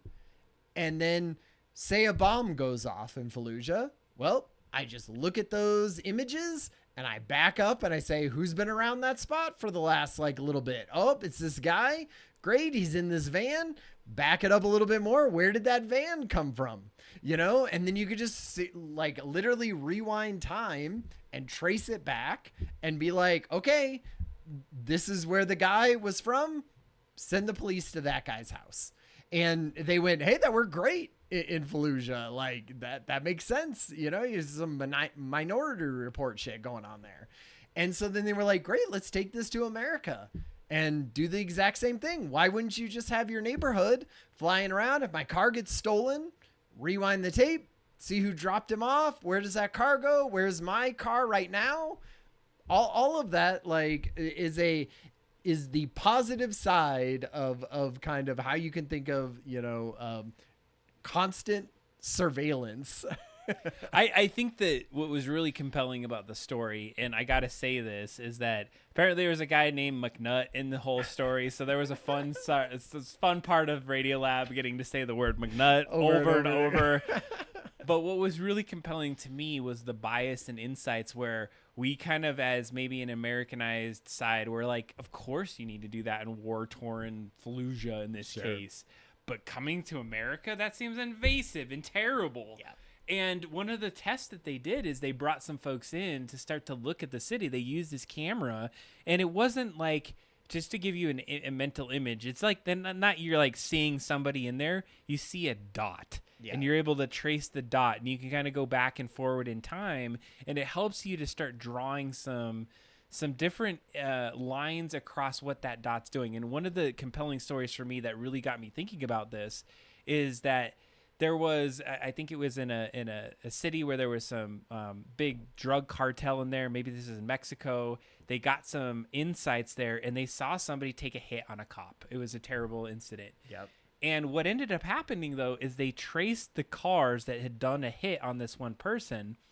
And not only did they just go trace it to say, hey, went to this house, they kept the surveillance up for over a couple of weeks. And they started to draw trends to say, they go to this house, they go to this house, they go to... And they built a map. And so what was once just somebody got murdered, which is terrible, they were able to not only like help solve the murder, but help solve the overarching systemic issue that there was a cartel operating out of this location, and here's all the different locations that it was working. So it became a much bigger operation. And so I think the sale of, hey, we're going to help you with your crime was great. Yeah. Until you start thinking, well, what if corporations start to use this? What if they start saying, well, Ryan loves to drive to X, Y, and Z, and that's going to help us sell him X, Y, and Z. And now they know us intimately. Like the second you even step out of your house, you know where you're at. And you know, like how much do you trust the government with that data, right? Like could it be showing, oh, Ryan, even though Ryan wore a mask, he went to that protest, right? And I don't like that Ryan went to that protest. And so I just trace him back. Everyone that went to that protest, here's where they live. I'm going to, you know, maybe send a guy over there and tell him like, hey, you know, maybe you shouldn't be going to protests like that if you know what's good for you. And then does Ryan go to the next protest after that? Maybe not. Right. You know, it's like a higher percentage that I'm not going to that protest. And that's how you get very cracked down, you know, societies where Big Brother is looking at you at every moment.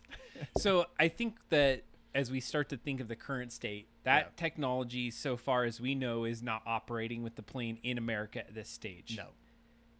But what is that we have cameras that do facial recognition. They can trace people where they're at. One of the stories I saw was that if you had a system that could trace you where you're at, like let's say that you knew at 1:30 you were on this street. Well, the AI would also know, hey, guess what? We got a camera on that street. Right. Swap over the camera. Yeah. Now you got a picture of you in your car at that moment. And it's able to correlate this network of data that allows it to see even more in-depth versions. So not only this top-down, very much like a dot moving on a little map, but now here's him in his car, here's him in this location, and it's using AI to verify and look at that. All this data, this information that's being collected, you know, how is it being leveraged? At what point does it start to be an invasive aspect of it where we start to feel not free again? Yeah. And I think this is where I fell off, because at first I was like, I want the sweet drone Right. to fly to my backyard and drop off my package. That's amazing. But I'm like, well, how does the drone know that that's my house? And that's the way that they should do that, and that I'm excited or not. And I feel like there are parts of it that you hear about. Like I had a thing that was a thing in Sweden that's happening right now. And it was like a drone for dropping off defibrillators at people's houses that are having straight up heart attacks right now. And they were like, if we do this, like we've done this in Sweden, if somebody calls and goes, oh my God, my father is having a heart attack in the middle of this, it takes like 8 minutes for a police or for an ambulance to get there. But it could take a drone 2.5 minutes or 3 minutes to get there. And then you're like, when you got to say, when time is whatever, and your person is on your phone and they're like, hey, a drone is going to drop off a thing in 3 minutes. I'm going to tell you how to use it right now. And they run out and do that and they save that person. Like, that seems amazing. Like, that's how I want the Internet of Things. But like, to have that means that you have to have so much data for people to easily access when they come into office or they take over that company or they do whatever, is that you're like, oh man, it sort of can't, I don't trust it in anyone. at that point, because as soon as it's a government that I like, I'm like, yeah, go ahead and do that because it's for the greater good in that thing. And then it comes over and now it's a government that I don't necessarily vote for or love. And then I'm like, ooh, man, I don't want them. I don't trust them with that kind of data. So in that sense, you sort of can't have the data. Like, and there's too much bad. The question, you're absolutely right. Who owns that data? Like, is that something you can opt out? You think about Google Maps, you get blurred out if you're in a picture. Like, is this like where you say, yeah, you push the button, like, don't track me? Right. Like, is that even a thing? Because, like, I think that's the thing is, like, in public, you can go and record what you want in most places. And so that's basically what's happening. And I start to feel a little bit more watched after, and like my movements are being tracked. And so in our current state, I even thought about autonomous vehicles, like the Waymos that are starting to come out. So as we start to think about these smart cities, I would say we're not at this critical point, so to speak, where it's organized enough, and I'm pretty damn sure it's happening, right? But that like it's in a full surveillance state, but we're getting there, like it or not. And so as we start to have more automation, more sensors, more things in our cities that start to track us, I think this is where you and I both started to question, like, all right, is a smart city worth it? Is our privacy worth the trade-off for our security? And that is always the trade-off. Yeah. And I guess if you're a model citizen and you just want to be a goody two-shoes, and it's not like I'm going and breaking laws and dextering people. Sure. But do I also want them to know where I'm going? Like, they had some really interesting insights, and like, yeah, like, are private investigators going to use this to track people and try to catch people in different ways? And like, that sounds great on one side. On the other side, like, is that ethical? I don't know. I don't know yet. Or say it knows. I mean, I just keep going back to the government side of this, but like, say it knows that I'm registered as a specific type of voter, right? A Republican or a Democrat or an independent.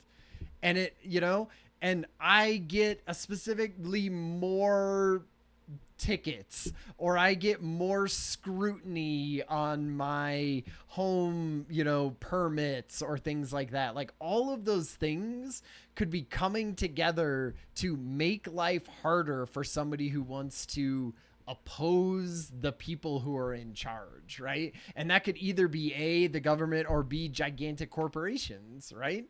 Because if certain things stop working, or you're not allowed to do things, let's say, and your entire your entire city is run by Google Workspace Cloud or Facebook something or Apple's whatever, and you're like, I'm not bought into that system, or I want to be in something else, or they're really trying to pull me in a certain direction.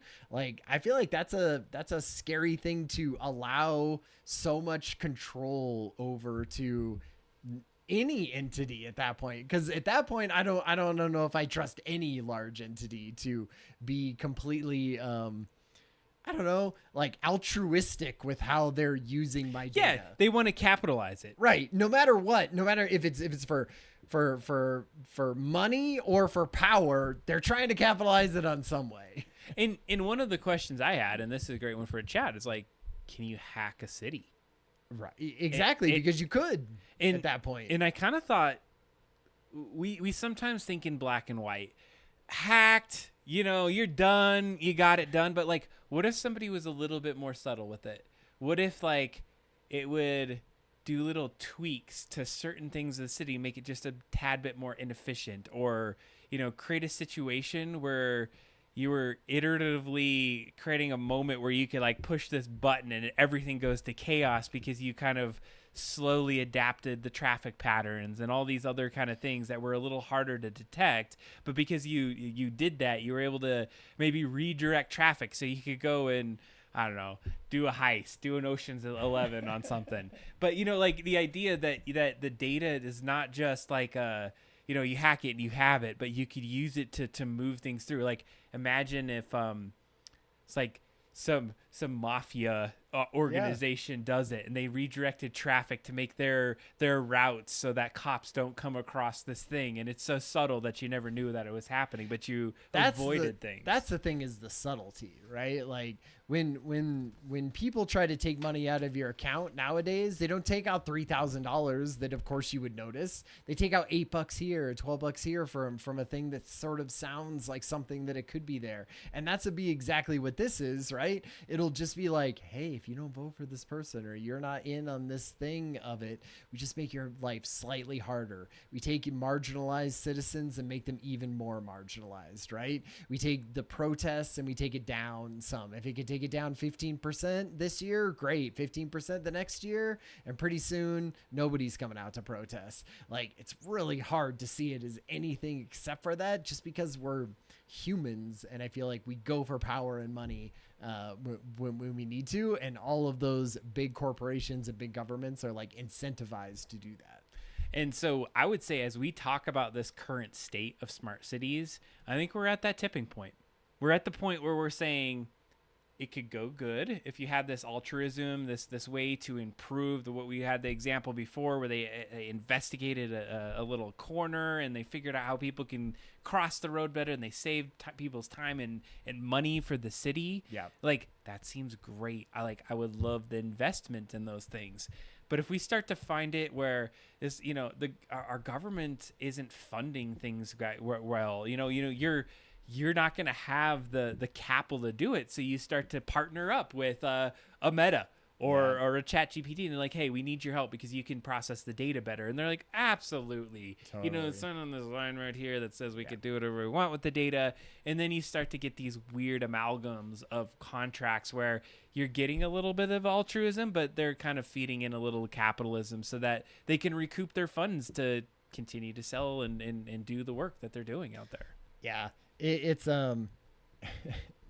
part of it I feel like is the scariness of the future of it, and part of it is like, God, it could be so amazing, like you say, we're at this tipping point where we sort of have the technology, we have the data collection, we have AI to help us.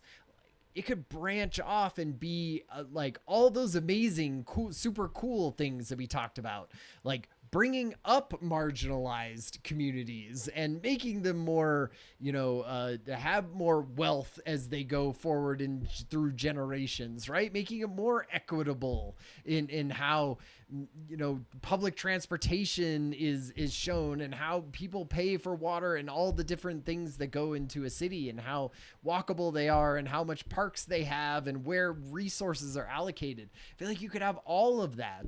It's just, human beings and corporations have proven themselves that they don't typically do that altruistic thing. They do the crappy thing. We just need to give it to the AGI and trust it. Like, Skynet, I believe in you. Honestly, and that's how you get that 2027 thing, right? Because people are crappy and corporations are crappy. And if I'm going to roll the dice, I'm going to say it's this thing that like 95% of the time does it pretty good. And that's where AI gets you, right? That's if you're not aligned. We had the alignment conversation. If you're not aligned, that 5% is slowly creeping up until you trust it entirely with your entire running of everything and all your Internet of Things and your cities and your electricity and everything. And then it goes, haha, I was just here to screw you over. Well, and it was said in the chat earlier that it is built by humans too. Even AI is right. Not something that's outside of our scope. I think this is a good point to start looking a little bit towards the future. Yeah. Unless you had some insights. No. I feel like that'd be a good. This topic put me on that roller coaster, and maybe before we get to the future, like one of the things that I thought was interesting, and I just want to call out is like this concept of like deliveries, and you mentioned it with the machines and the drones, but I kind of think about futuristic shows. I watch like Altered Carbon comes to mind when I think about this, or some of the other futuristic shows that are out there that show crazy drones flying overhead, flying cars, like a bazillion different like ads that are there, and depending on the glasses you have, you're like seeing different ad sets, and Right. like it truly starts to make that feel more believable, especially with drones and different robots that are doing things. So as we started to think about the idea of a smart city, one concept that I wanted to bring up is I'd watched a video about how Amazon is starting to replace some folks in their factories using like certain tools to do things. And one of the examples was they have these robots that would be able to go across the floor, go under like a pallet of product, lift it up, pivot it and move it to a new location. We talked about that in the robot episode. So what happens when we have these kind of robots in town? Like, what if there was the tow robot? Yeah. That goes and takes your car because you parked in the wrong place, or Right. The robot that gives you the ticket, or the robot that like chases you down and arrests you, or does something Right. to give you a ticket. Like, I think we're starting, and so to me, driving cars, drones, those kind of things are starting to get into that space that starts to make me feel like that a little less human and a little bit more because they have to have the data to navigate. They have to have the insights of where you live to be able to deliver things. Yeah. Is that we're starting to realize this future of robots and AI utilizing this new environment, and we're maybe a little bit blinder to it. Or if you're not into this mode, you don't think about it. You're like, cool, a drone that's going to give me something in 2 minutes. Awesome. Bring my eggs. I need my eggs right now. Totally. Or even if you're more altruistic about it, bring me the defibrillator, right? Like for the healthcare side of it. I would also say the last thing that I want to say about like where we are currently is I read a bunch of things. There was like New York Times articles and stuff like that of these tech billionaires trying to build their own smart cities. Have you heard about this? Like there was a group of tech billionaires that are buying up a bunch of land to like the northeast of San Francisco in the big open spot, and they're like, we're gonna build the utopia, right? We're gonna have everyone's gonna have an autonomous car or whatever, and they're like, we're gonna go and buy this up, and then we're gonna build it up. Bill Gates has been buying up like a bunch of land in Arizona. He wants to build his own little smart city that that has everyone connected and does all of these smart things that they had saying. I would say that right now those are all like pipe dreams at this point. Like they're buying up land, but like, man, do you know how much it costs to like build up an infrastructure of a city? Like even Bill Gates, even the like Andrews, like Andrew Drew, anyway, I can't pronounce his name, but he's like a big AI investor. Like he's buying up the stuff out of San Francisco. Like when you try to build these gigantic cities, like you need the infrastructure that you already have. It's hard to build things up from scratch from that. And so I feel like right now, like you talked about there being the split between where we could go and, like the good side and the bad side. I feel like people are trying to build those types of cities and, finding out that it's way more complicated than what they thought, just having AI garbage trucks was going to bring. You bring a lot of that's why I feel like AI right now, the normal AI ChatGPT that we use, easy to scale that up because it doesn't have any real infrastructure. It's just data. Whereas once you start getting out into the real world, man, it's a lot harder than tech billionaires think it's going to be. It sounds like a very ambitious kind of future, and the chat, it was Noam. What was the Noam the line? That sounds like, is this something I didn't know? I just went and Googled it. I'm gonna be honest, but it talks about project in Saudi Arabia. Okay, build a futuristic car-free linear city. Yeah, and the no roads. That's crazy.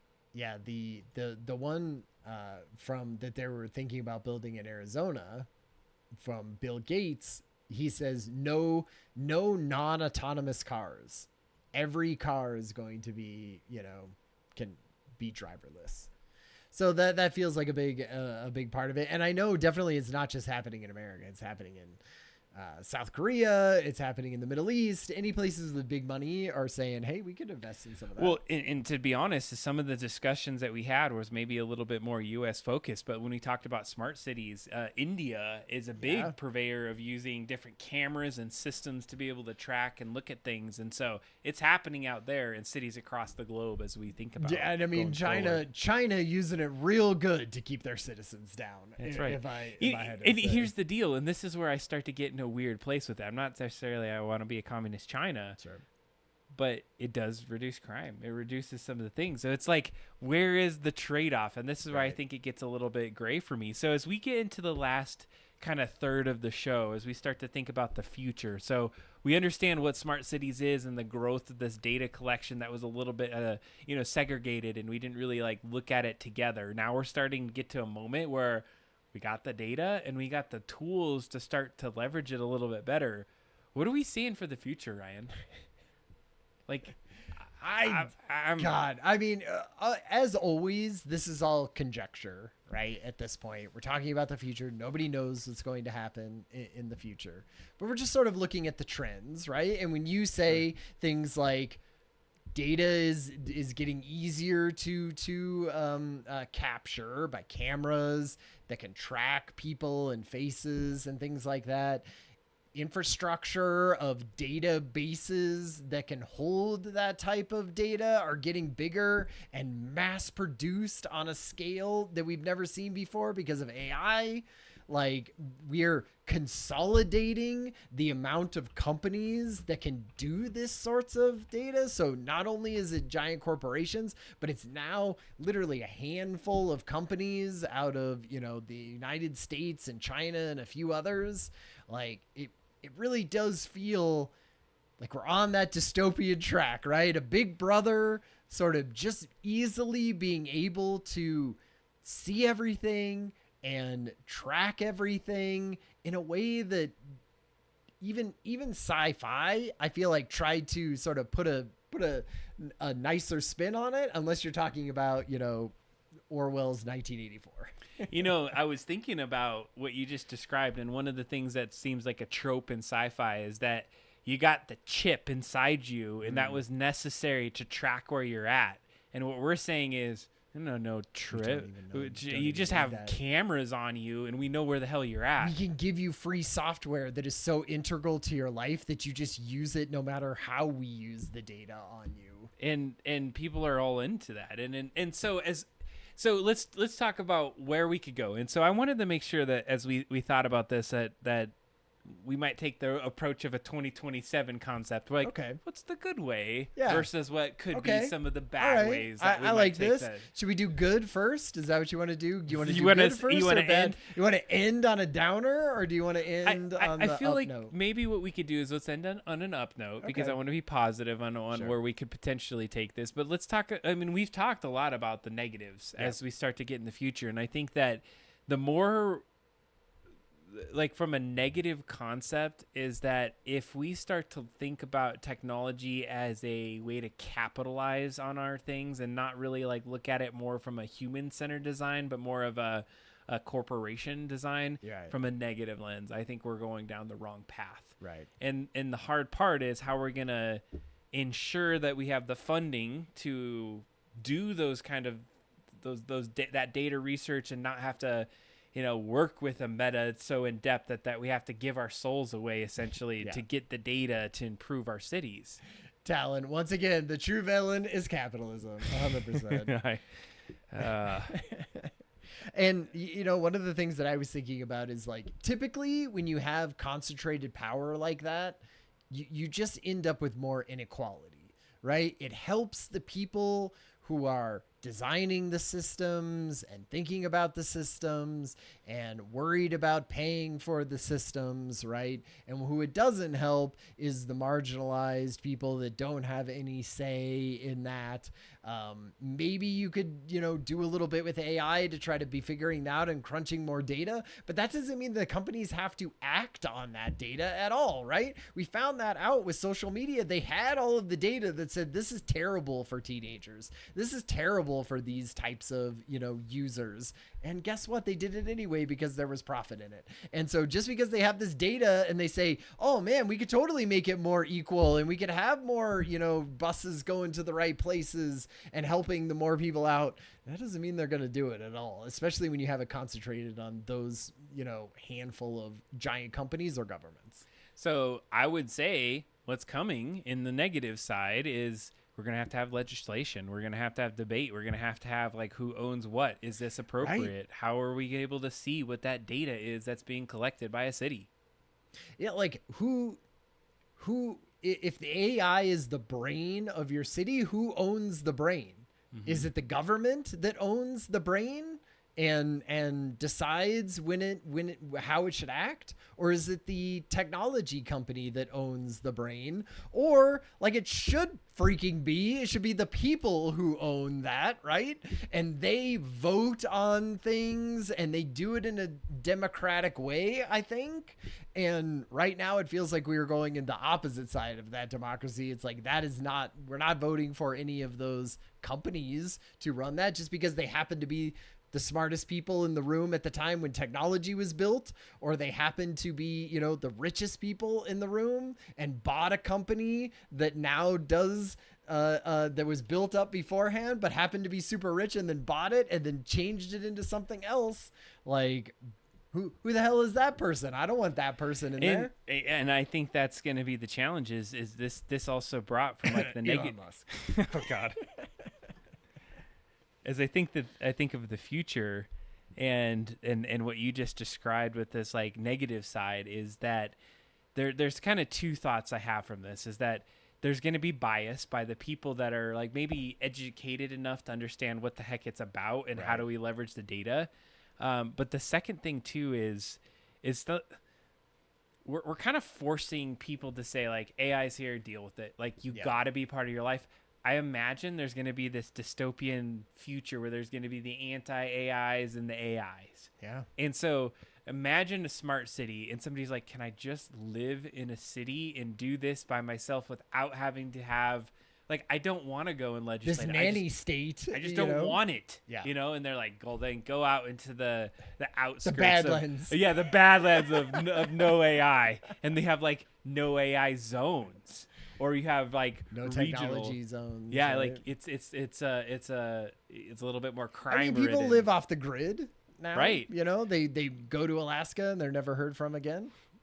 But think about this being more meaningful. Like there is like legit lines of if you want to be part of this like awesome thing that's gonna allow you have to give up your privacy. Sorry, you're tracked. Otherwise, go past this line and now you're living in the purge land. Things gonna happen, I mean, because it is light like that right now, right? Like you have to have a social security card, you have to be able to like have a license to drive an automobile. Like you sort of have to have certain things where you're like, yes, I'm going to tell the government who I am and where I live so that I can access certain usage of the thing. You got to pay taxes, right? They got to know who you are and where you're going. It's just like there's only so much that they can do when people have to be looking at data and looking at it themselves. And right now we're at this turning point where there could be a thing where all of that data gets funneled into a thing that's really easy to see who I need to marginalize or what I need to do to be able to stay in power or make money. And I feel like, damn, people always pull the wrong lever when it comes to that. So I'm not even on accident, on purpose. On purpose, 100% on purpose. Would you trust AI to help redesign your city? Like, does it feel risky to put that kind of trust right now? Like, let's say you flipped the switch and said, hey, here's the data, and he signed some kind of thing, and you're like, we want AI to come in and tell you, and at this point, we're not using the people that they're just like, we're going to trust AI to do this. Would you trust that now? No, I wouldn't do it right now, for sure.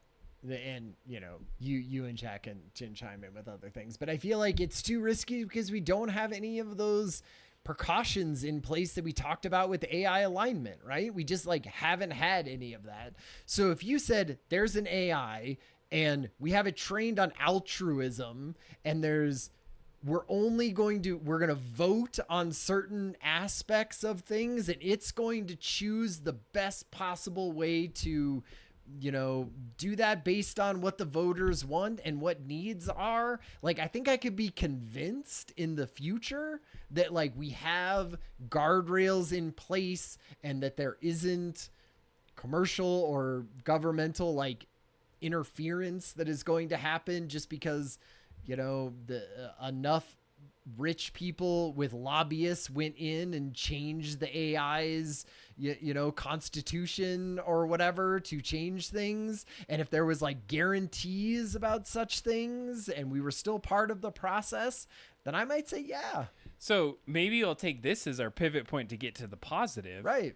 Is what you just described. I agree. There's this concept of AI-driven digital twins. And so what that concept is like, let's say you take your city, you take the data, a data set, and you say, this is the model for our current city, and you take a snapshot in time. Let's just say, here's 1 year's worth of our city's data, everything that we could possibly, every sensor, every kind of delivery thing that's happened, all of the transportation, the kind of ups and downs of traffic, and you're like, this is the data set we're going to give you. You then recreate your entire city digitally. And then you go and use AIs, and you use bunches of them, like 10,000 of them, and say, like, simulate this city. Here's 1 year of work. Do it 10,000 times. And then at the other end of it, give us your top 10 results that makes this thing the best that you can save money. You make people's lives better. You do the right thing. Right. And now that starts to become the thing that you legislate and say, okay, we're going to propose this, and you get the vote-ins, and then you get people to go through the process. Like, that maybe is a little bit more of a slowdown, but a way that you're able to navigate something that helps you make some decisions in a different way. Yeah, it's like, you need a roundabout built in this part of town, yes. Right? You need some open space in this section of town, and you need to reroute the highway around the lake so that there could be, better things of that. And, you'd be like, all right. And this guy Ryan over here, he sucks. Kick burn him in his the house nuts. down.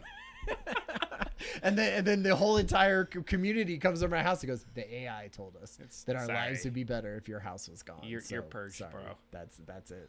I trust the AI. No, I mean, those things all sound great. It's also one of those things where if I don't trust the original AI that made those, suggestions, that's hard. We're in the positive side. I know that's hard to like vote for, right? So I think like if we're going towards the positive side, we got to say like that original thing needs to be, So I agree. And so I think as we look to the future and with anything, we've been pretty black and white tonight. We've been like either good or bad. Like I think it's everything in between, as it always might be. But there's not going to be a pure good, pure bad. Like I think you can get some benefits out of this. I think there's going to be this center line where, if you kind of follow the rules anyway and you just live your life, you're going to be like, yeah, well, whatever. I think the challenge is if you're getting propaganded or like like led into a specific area that you may not have because of certain things. Like I imagine, what if traffic lights knew that there was a potential, like there's 10 cars at a thing. They're like, hey, these 10 cars have this potential buying power of this. And so we're going to run a detour so they go past the local Target so they could remember, oh yeah, should you go pick up that thing at Target to drive some additional traffic. A subtle thing that you do. And so as I think about that, companies will pay for, the Target would pay for it, like redirect those traffic so they get a little bit of a drive through. So I guess my point is that I can't say it's going to be fully like police state bad at this point and maybe in the next decade or so.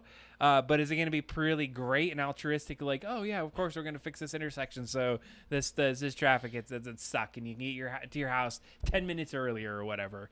I think it's going to depend on communication, like we mentioned, transparency, our ability to regulate this and have those conversations. I think you hit it on the head, is that it has to come to vote. There's got to be a voice out there from the community that starts to help direct this. So I think the positivity of this is that we do have some systems in place that allow this kind of thing to happen. let's just continue to use those practices as we move into the future. And that's what I would say. One big thing is I landed on the exact same thing that you did. Is like we sort of need we need to be still part of the solution that is doing it, and not just give it over to AI, which means democracy and things like that. And part of it is thinking about democracy and voting in a different way. Right? You're not voting for a person, you're voting for like an idea or a platform or an AI even almost. And so don't think about that as being something that you just have to live with, right? Or don't have to fight for or do things and have a voice in just because it's a company, right? Or it's somebody imposing that on you. I think like we think about when we do governmental things, we think like, yeah, I can go out and protest and I can vote and I can get people excited and behind a cause, which maybe doesn't happen as much towards companies. But I think that we're going to have to start doing that and sort of forcing the idea that we need to have a voice in how our cities that we live in and function in are governed. And if that isn't through the government, if that's through an AI, then I need to be able to like know more about that AI, be able to vote on that AI and have more of a say in how the city is being run if it's not through elected officials. I appreciate the perspective, Ryan's, and I hate to be pessimistic here. It's like we're starting to see some people that don't give a crap about that. Yeah. They don't show up for the votes. They don't show up for that. And you have to be intentionally care about that. And I think that if I were to do my hot takes in my last kind of thoughts on Rise of Smart Cities is that I started initially seeing some of the benefits and seeing like, hey, there's some really good applications here. I started to get pensive and a little bit more, hey, this could go the wrong direction the more we give up incrementally over time. And it's going so quick that I don't know if I like the idea that you know exactly where I'm at every single second. Even if I'm not doing something bad, the fact that that is being tracked and that I feel a little less free is not going to be something that I'm really like aligning with. And maybe that's because I'm an old guy, but I see the potential. I see that we're going to go this way regardless because we need to start doing some things in our environments to improve some of the crap that we're dealing with in our cities that could potentially take those tax dollars that we're paying and put it towards the things that are going to make a lot more sense and that we're improving our lives because of it. And if we can take that as our next direction, then I'm all for it. And let's continue to build on this, not necessarily in a big bang, but like iteratively through some community discussions as we go forward. If I were to add my last point is that it sounds like a big start of why this was happening is big crime was happening and that was trying to reduce that. And I think that's going to be the mask as to why this happens. Totally. And let's just continue to think of some of the repercussions. If we solve the crime, what are the other things that might be able to happen outside of that might be the negative or the positive? I think that's great. That's a great way to be active, in how AI is shaping your city.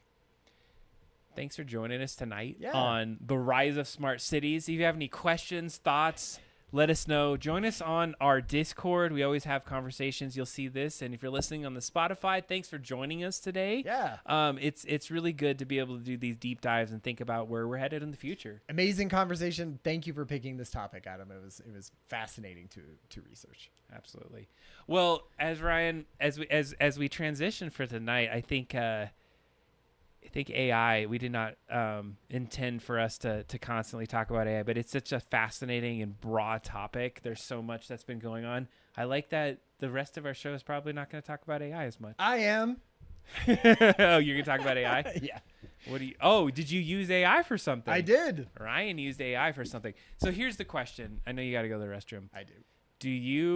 He just chugged like how many of these LaCroix? I've had 4 LaCroix since we started. I went around on this counter here. I saw you had a can, and he was done by the time I barely walked around. 48 ounces into LaCroix, Adam. Can I go to the restroom? Go to your bathroom. I will wrap this part of the show. Is that what we're about to do in this next couple segments? Is we wanted to revisit Skull Bops. We've been making the Game Boy game.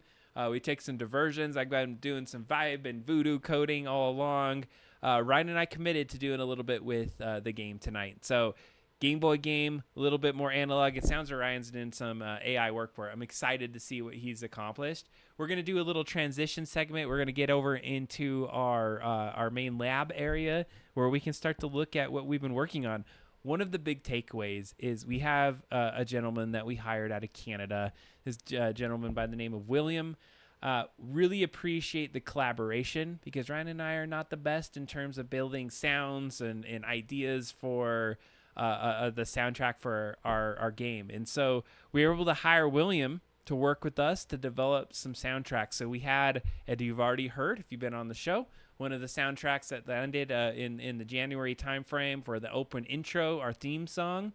But we have now extended it by 2 songs. We have more of a somber backstory song, and then we're going to be able to see the vibe within the bar, what's happening when you're running around in the bar. So work on the game has been happening.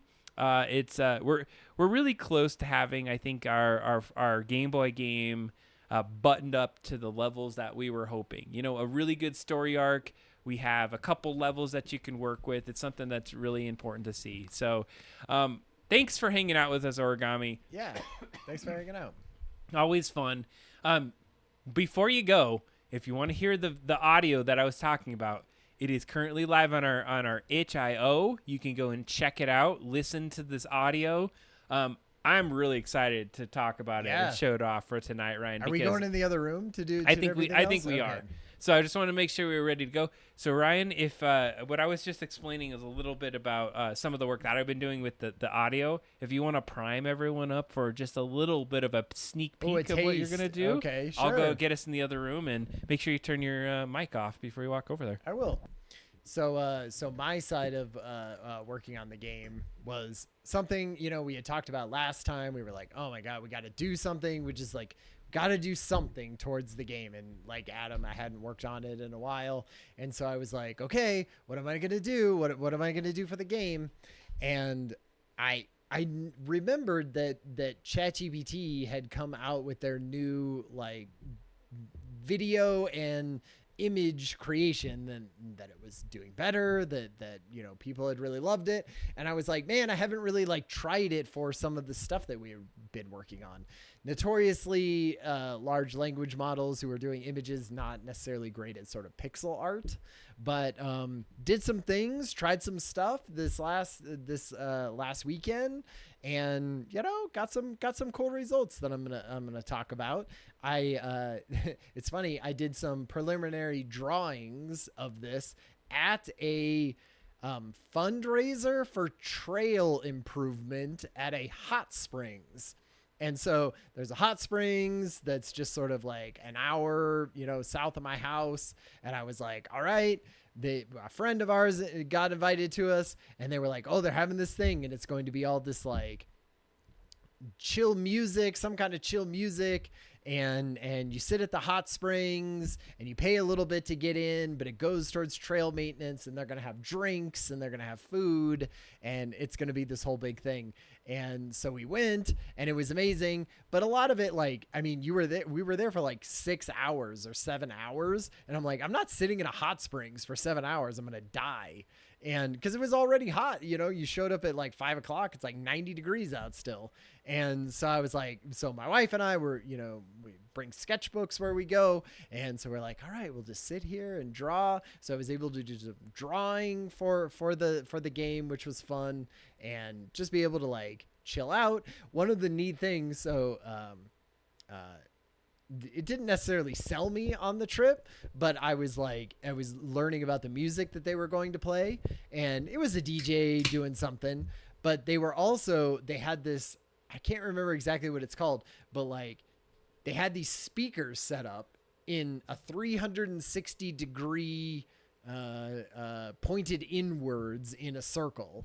And then this DJ was, you know, it was like sort of electronic-y, but sort of chiller, and lots of just like sort of weird ambient noises and things like that. And one of the things they invited you to do was sit in the middle of the circle and just kind of enjoy sound from 360 degrees. And I would say that was a very cool experience. I didn't think it was going to be that neat. I was just like, sure, I'll sit in the circle for a little bit. I paid to get in here.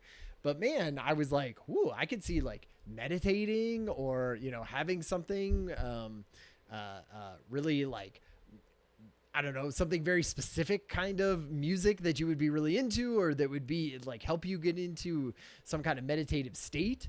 And I was like, that's awesome. And then of course, because we were at this hippie hot springs, there was people doing like interpretive dance to it in the middle of the thing. It was very cool. So I got to do cool drawings. I got to do sit in a hot springs. I got to help Colorado build better hiking trails. And I got to see some cool interpretive dance. And everyone had their clothes on at the hot springs. That's unfortunate. Probably for the best when interpretive dance is involved. I appreciate that, Ryan. Are we ready to talk about Skull Bob's adventures and the work that we've been doing? All right, Ryan's coming on in here, and welcome into the studio. We do not use this space as much as we used to for the first like 40 or 50 episodes that we had. But what we're excited to show tonight is some debut music from the Skull Bob's Adventure game. This is really an awesome piece that I'm excited to share tonight. So when Ryan gets in here, we're gonna have a listening party. Ryan has brought in 2 more LaCroix because the guy is addicted to water, which is a great thing to be addicted to if there was something for sure. So Ryan, had you listened to the music that we have had set up in the thing? Like, how much have you listened to so far? I've listened to what we had last week. Okay. We're going to jump into an in-game preview right now. You're hearing it live. Skull Bob's Adventures. Get I'm ready. hearing it live. That's right. We're going to get this. And so I think let's do this. We're going to listen to the music. There's 3 full songs. We're going to listen to our intro. We're going to listen to some of the somber music, and we're going to get into the bar music right here. Okay. And yeah, hydration is no joke. I love it. I did 72 ounces of LaCroix here tonight. Ryan is like, I have to have a LaCroix budget for this guy. It's like, I got to get some data analysis on this to make sure that it all works. No, that's my payment. All right. What I did, Ryan, just to make this easier, because I'm always rendering the game and trying to get it work, is I upload it to our itch so that if you would like to do this, you can jump to our itch.io, the Skull Bobs. Awesome. It's linked off our double drop down. But we're going to go through a listening tour right now of the song. And I got to say, and I'm Robot Meadows, William, thank you, man. You're doing a great job. There was a moment there where I was like, oh no, are we going to get anything? We started a year ago talking with this guy. Yeah, that's true. And now we're about halfway through the songs that we had hired him for. And so really cool stuff here. Let's jump in and get our sneak preview of what it's going to sound like inside game. So we're doing in-game. This is a full in-game thing. So we're not going to play the game, but we're going to get to listen to it. Okay. So maybe I'll put us a little smaller. Yeah. Okay. Put your listening ears on. Turn it up. Yes, you will. Okay, here we go.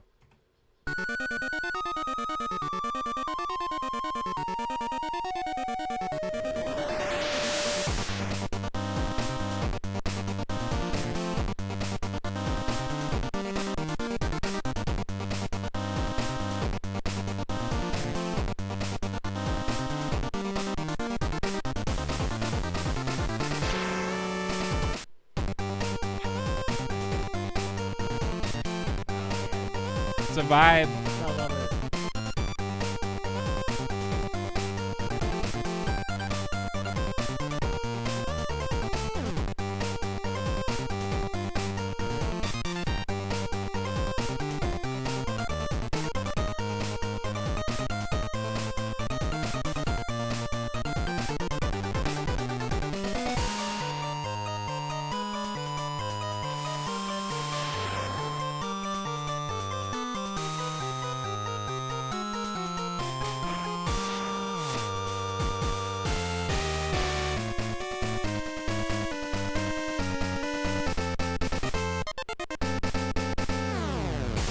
All right. There's the loop. There's the loop. Ready for it? We're going for our first new song. Okay.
So I didn't want to talk during it for the loop at least. Yeah. And I feel like that is such a great one because I can picture it like this scene, obviously, you know, anything sort of mournful or slow, but also sort of like the basement and the dungeon and like contemplative. Absolutely. I can see it being attic even, or like mysterious sort of finding things. Loving it. Good.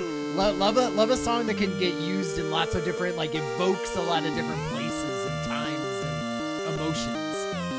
It's the like reflective song. Right. All right, you ready for the bar one? Okay, this is my first time hearing it. All right, here we go.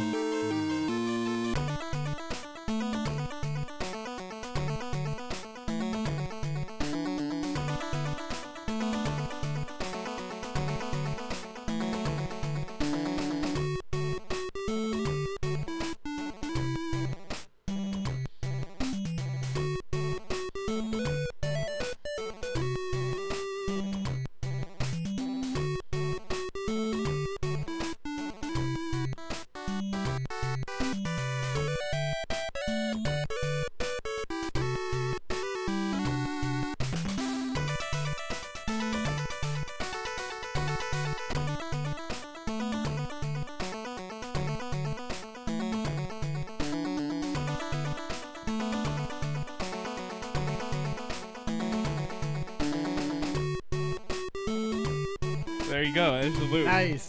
Yeah, I feel like it feels very hub world, right? Like this is your home base, right? This is where you gotta like go and you know you're back in the bar, right? So here's the cool thing, and this. So number one, yes. So we're gonna get into this. Got to give Higgs some credit here, Right. Because you said jukebox when we started the game. So because we have multiple songs now, if you go to the jukebox in the game, check this out. Nice. You can go through the jukebox and Oh, listen I to love all it. of the I love songs it. right here. Oh man, that's so good. Yeah. So what do you think? What do you think about the hub world song? So number one, like I love it, and he had mentioned that had like an Irish kind of thing to it, vibe to it. There was a vibe to it. I think it nailed what we were trying to say. Like it doesn't feel like you need to be like running through the Constantly, world and getting yeah. something. I gotta say that I'm a fan. I'm a big fan. Can we play it one more time? Yeah. So.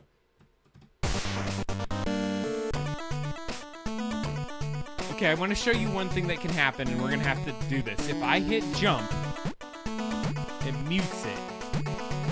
Oh, right. Because you jump around a lot. So we're going to have to take the jump sound out, probably. Jump noise out.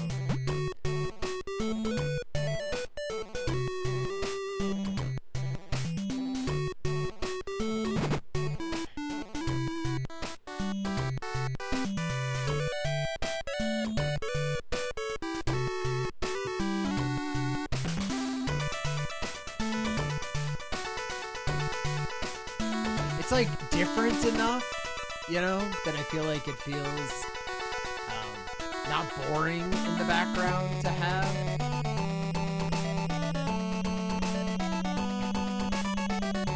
Is this the Irish part? I always feel like. I think so.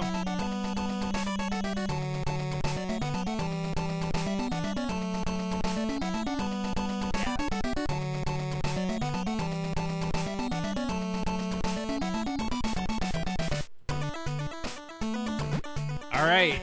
I like. It's good. I'm having a hard time like thinking of something that I would think wrong with it, like that I would want to change. Like there's nothing to me that stands out as like I don't want that. Right. I have been thoroughly impressed with the things. Now, the vibe I was getting is like it felt Game Boy to me. Yeah. There is a, and I mean that in a positive way, is if you've played Game Boy in your life, there is this like vibe that Game Boy games give. And so the question is, did that hit the notes that you were hoping for in a song, or was there something a little different? No, because yes, because I feel like the thing that you really need in this sort of scenario is this is where you're going to be a lot, you're going to be here. You're going to be talking to D. You're going to be talking to AB. Like, you're going to be hanging out in this area, figuring out things, reading stuff. And you want it to be sort of in the background, give you a vibe of where you're going to be at. Not boring so that you're like, oh, is this just the same 10 seconds over and over again? Which I feel like sometimes you get in games. It sort of feels hub worldy. It can be in the background. It doesn't feel like you said, it doesn't feel like I'm being rushed around, that I need to find the next thing. I could hang out in here and not have anxiety from that. Yeah, I mean, if I could, the only thing that I would say is I wish that it tied a little bit more into the beginning theme, just in the sense that like that beginning theme is so great and it has the wah-wahs and it has some of the stuff, and that like sometimes in games even all of the songs sort of tie into each other in some sort of way. So maybe if there was like, if we decided that the weird sort of alien wah-wah sound was in everything, or if it was some sort of part of it that was always mimicked throughout all of it, where you said, yep, that's a Skull Bob's, like soundtrack that I'm hearing because I always hear that one little piece. That would maybe be the only thing. I appreciate that perspective. I think you're right, is that you take in that original concept that we had and maybe even just kind of get it. Like, I would think it'd have to be subtle enough that you could still have the slower vibe, and then you get that little, right. Yeah, there it is. Like, even, I would even say, you have the hub world vibe where it feels very, like, let's go into it for a second.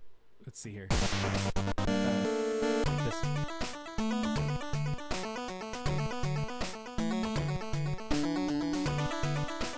Okay, so what I was going to say about it is it feels very upbeat. It would be nice to have a moment of it where it gives you a twinge of sci-fi and more of like, ooh, something's just a little bit off. Yeah, like something's off. There's just like, it's great, and like but you want that little hint of like, it's not like, not everything is peaches and cream, it's right? not. And like we're not just running around and it's all happy go lucky, right? Like there's like a edge to it. The little wah that makes you just like, Yeah. like it's an uncomfortable enough, an uneasy feeling. Yeah. So the question, and we had some good ones in the chat coming from Mike Azul. So like layering these at different scenes. So we can, and my understanding, and William will be hopefully listening to this segment. We're gonna show it to him just to give him the feedback, so he can kind of think about what this would look like. Is that I think that we can take some of these songs and maybe clip out some pieces of it to just say like, hey, here's the full length, and here's maybe like a smaller part of it that we might be able to leverage in a different scene. You go in a door, it says this part a little bit. I don't want to abuse our relationship with Will and being able to do this. And so what I think is that we have some great opportunities. I love the theming. We got the upbeat intro to a somber kind of, hey, this is a serious thing you need to think about, to now, hey, you're in a world that's we're not trying to direct you too hard, but go hang out, have some fun, vibe with this. Need that twinge of the sci-fi. There you go.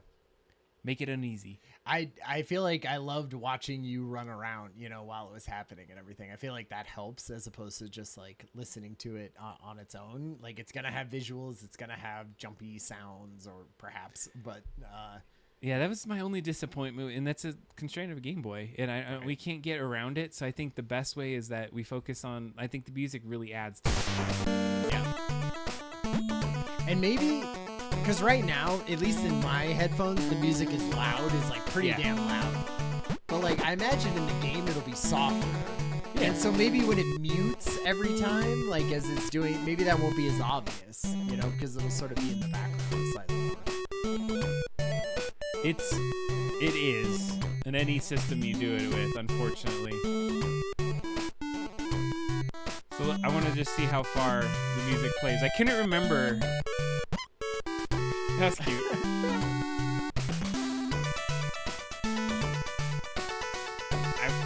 I might have a music stop when you go in a door, but we'll see. Nope.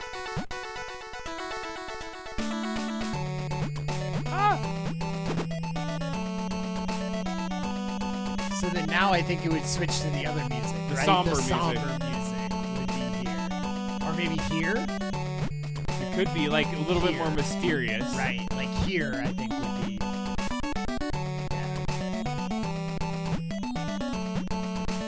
Yeah, because like this is not the vibe for this area No. whatsoever. No. Hold on, I'm gonna see something. I haven't tested it yet. I'm gonna die. Hurt. Oh, does it stop when you die? That's what I want to test. I think it does. I think it goes to game over screen. Nope. Oh yeah, it does. There you go. Okay. There you go. All right. Get out of this. How do I stop you? It can't be stopped. All right. Which overarching Yeah, changes the dimensions of the game totally. to have Or, music that good. Yeah, and just makes me more excited to work on it and play with it. It always, when I get brought back into it, I'm like, oh my god, this is intense, the amount of effort we've put a lot of effort Yeah. into this, and I'm really excited at our ability to kind of move it forward. So yeah, adjust the pitch and tone and the speed, and you can change the character to match. Yeah, a I lot was of the I was scenes. wondering Like, I was wondering how much, like, once we have it from William, like, could we mess with it, right? You know, like, could we just take a piece of it so that when you walk in a door, right, it just plays a certain section of it. I don't think so. And my honest, like in the game that we're developing, it's based off of like, here's a music file, start playing it when you step into this space. I see. So we would have to have, here's the 10-second version, the 30-second version, the 2-minute version, or whatever. Right. Well, but I think you could do that. Yeah. Off of, like, what he has already. And so You know. we actually already have 2 themes. There's Right. the initial one where the theme shows like the alien ship coming down, Right. and then it kicks into this loop. Yeah. I have a second version that's just like, it cuts that whole version off and it just has the loop Yeah. on it. Cool. And I was thinking the song, Even the beginning, you're like when you're going down at the very beginning and showing, you know, the logo, basically that could be him falling down the shaft of the you know, the, oh yeah, that I think that down could the be thing. another piece of it. So top level, number 1, love it. I would say maybe like a 10% ish change to just giving it whatever that little uneasy vibe we need to give, like enough to tie it into the Right. theme that, hey, you're great and you're in a hub world, but ooh, something's not right. something's happening. Something- And you know, that pulls it into the other themes, you know, that like makes it sort of like we have something that makes them feel like they're all cohesive. 90% of the way 90% there, of the way, and though. I mean, I feel like it has all of the elements of things that we would want to have Totally. as we go forward. Ryan, I'm really super excited for you to I mean, tell this me is not about- all that exciting. It's more like a tech demo. Okay. More than Let's than talk anything. about it. Do you want the Um, control of the mouse, or what do you want to do? Sure, you could just bring up my 3 things. I have them ordered 1, 2, and a Sprite. Okay, so I'm gonna. So your lead into, as we came in this room, you were sketching at this thing. I was you were. it was you're doing- so funny because other people were sketching. Like, obviously my wife is sketching, right? Yeah. But other people had brought sketchbooks. Like, other, you know, it's hippie-ish. So they're like, "Oh, cool, doing things." And you know, I went there with like, "Oh my god, I like part of this, if I'm going to be sitting at a place with no computer and no nothing, like I want to be doing something for the show. Like, and so Sure. I need to sketch out some, maybe, I thought of it as like, we're going to need certain little cut scenes, right? When you get to certain important parts of the thing to sort of reward players by saying, oh, you found a new, you're moving on in the storyline. Here's a little cutscene for you. And so I was trying to think of like, where are the important parts of like the storyline? One of them being when you discover the skull in the when you're going up in the museum section and you find the skull, you know, you're opening up the skull and you're getting the skull out of the display case. So I did one for that, and then I did a couple other ones. But then I also knew that like going into and finding the bathroom stall that had been ruined the night before, and a giant hole being like basically torn out in the back, and that's how you end up falling. We just saw it on the screen, that exact scene. that will be more like a bathroom that you're in when we do the graphics for it.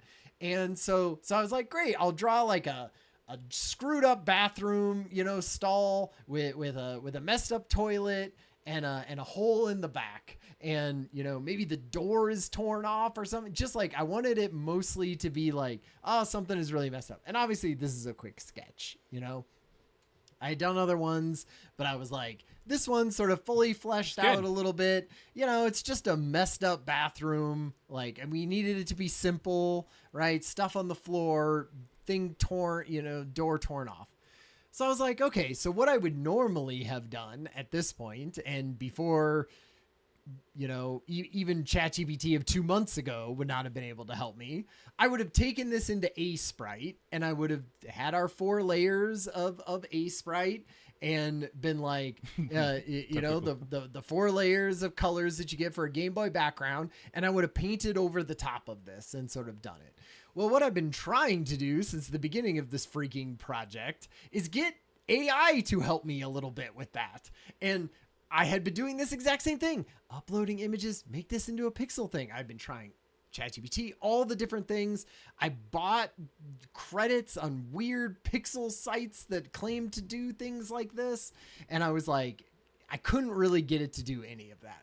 And so, I said, hey, let's try it now with ChatGPT's new image software. So I put in this and I said, I'm making a Game Boy game. I need a background of this exact, and I explained what the situation of this was. It's a toilet, that's messed up. There's a hole in the background.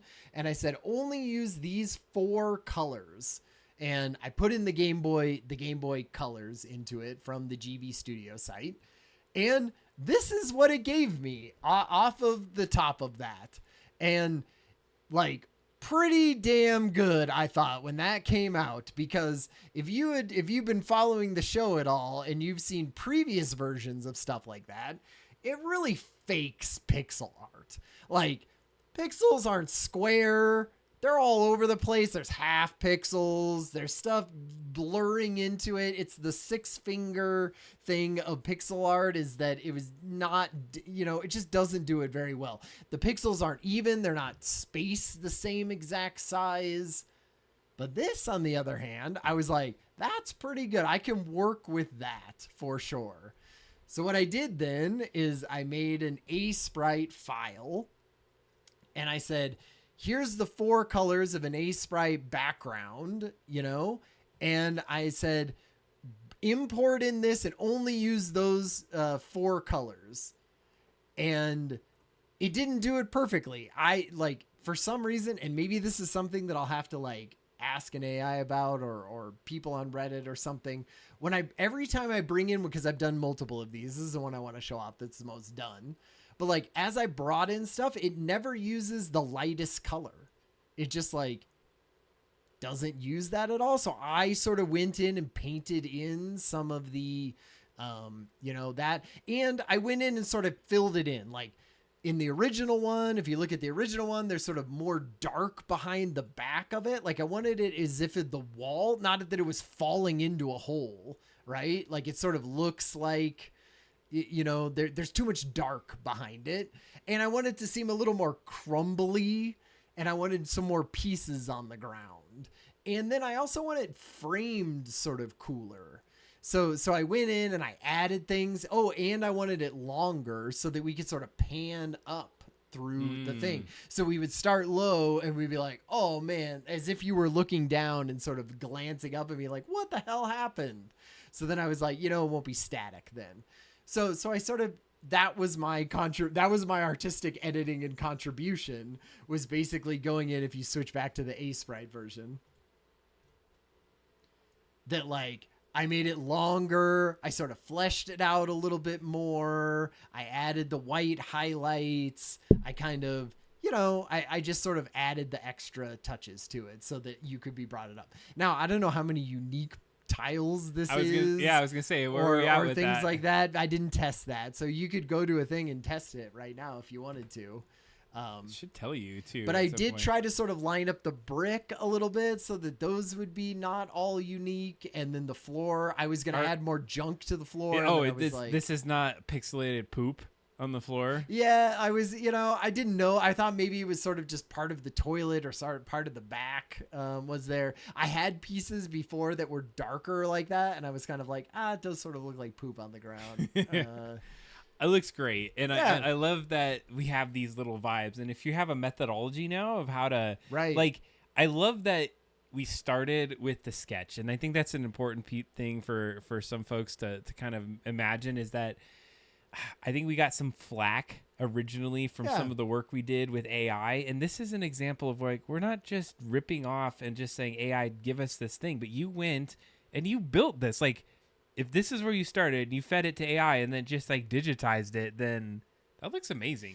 Well, and it's sort of like it was the in-between piece. I had a sketch and an idea of the angle and how I exactly wanted it to look. Fed it into ChatGPT and went, that was pretty good. It got me 90% of the way there. And then I took it into Sprite and sort of finished it off with a couple layers. And this feels like a doable workflow for the amount of art that we would have to create for something like this, right? For sure. Because, I can do little sketches of things and then turn it into this. Kathy could do little sketches of things, right? Like more people could contribute to that, but then the style could be sort of homogenized into the Game Boy color and style of this. And then I could just go into Sprite afterwards and sort of, touch it up with the last 10% of sort of detail or things that just like looked weird or didn't, weren't able to do it. So that was kind of my foray into it. I was like, I need to do something for the project. And this felt like a good step in the right direction of at least like we're learning.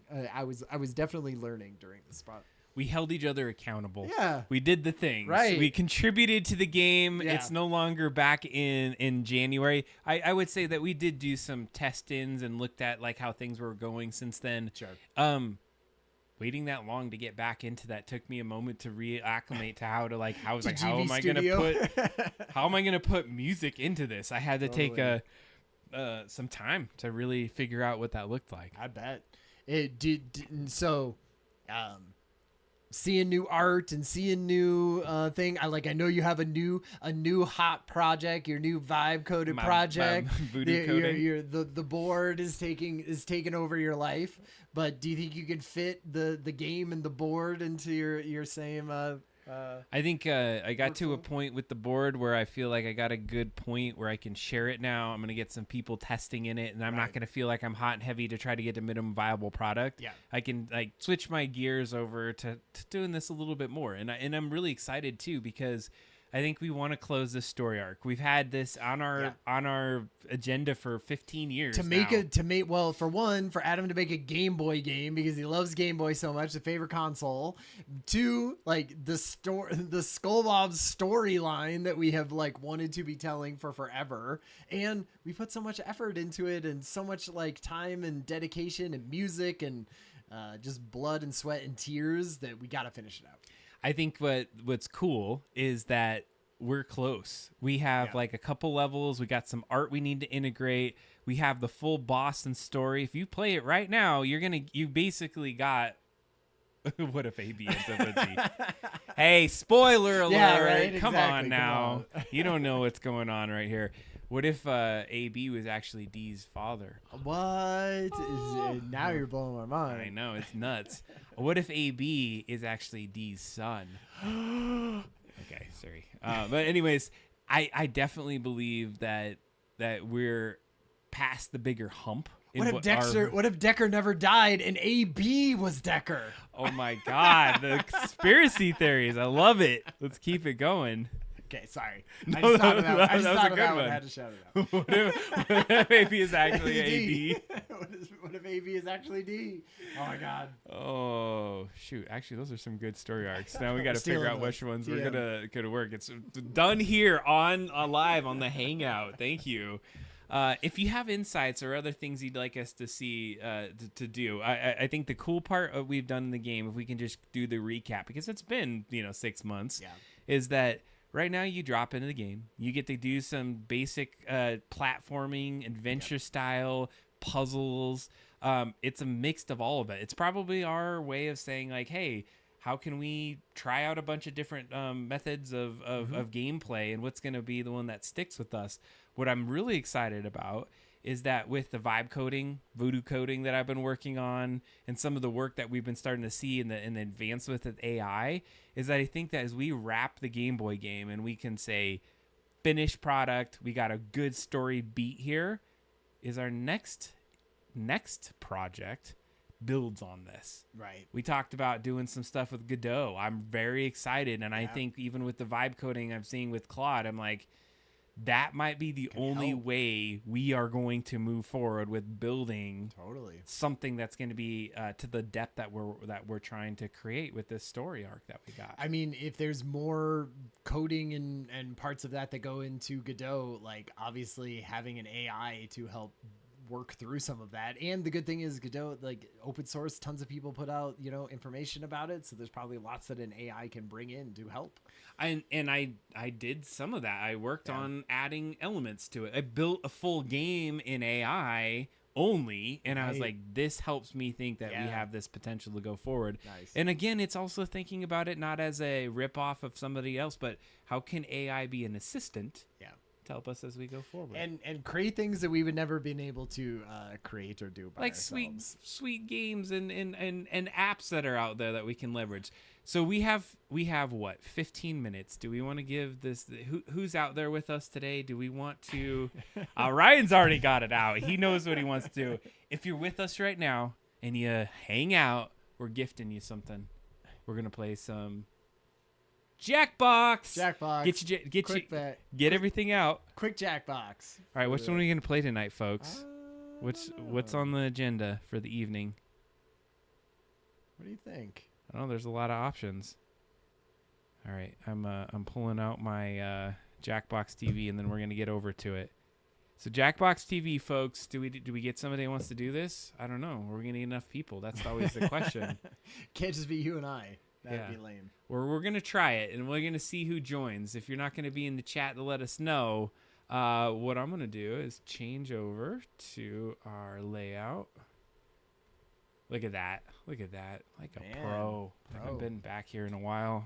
You know what? Remember how often I was changing the button sets in here? It's been like a year that I've I finally should have memorized what these ones are as opposed to learning a new one every week. You could have done it well, we don't come back here as much, right? So you're less focused on it. Do you want a TKO or a Drawful too? What did we play last time? TKO. So let's do Drawful. All right, we're doing Drawful. Let's play it up. How do you only have half the achievements? I don't know. Uh-oh, network error. Oh, no, we're good. Maybe. All right, let's end the night great, folks. Jump on in. Get your Drawful out.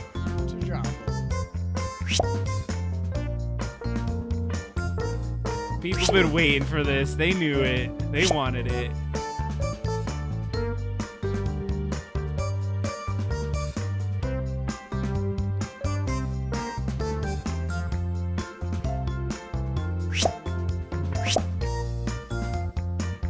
Oh my God, we got multiple Mike Azules in here. Who's the real Mike Azule?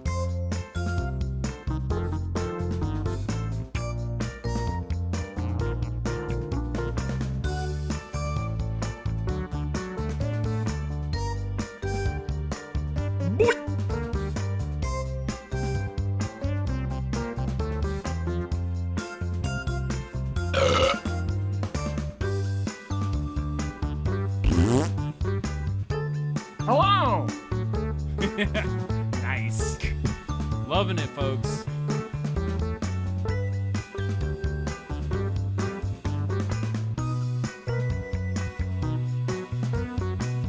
Give everyone a couple seconds to finish up their drawings, and we'll get this started. We only have two empty spots. It's crazy. One of these days it's gonna be full house. Man. Maybe I don't know which is Mike Azule now.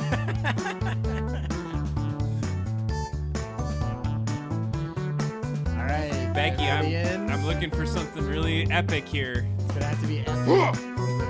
Oh, it's a and 4th of it July is. one. Heck you. 3, 2, 1. Well, hello there. This is Drawful. With 6 people in the mix, we'll do 2 rounds. Everybody cool with that? Don't care. Let's get going. Okay, I've sent a prompt to each of your devices. Something kinda hard to draw. Like cat inception, or, I don't know, flatus. Draw a picture on your device that would have that title, and when you're done, hit send. You'll get points for each player that can correctly guess your title, so get to it.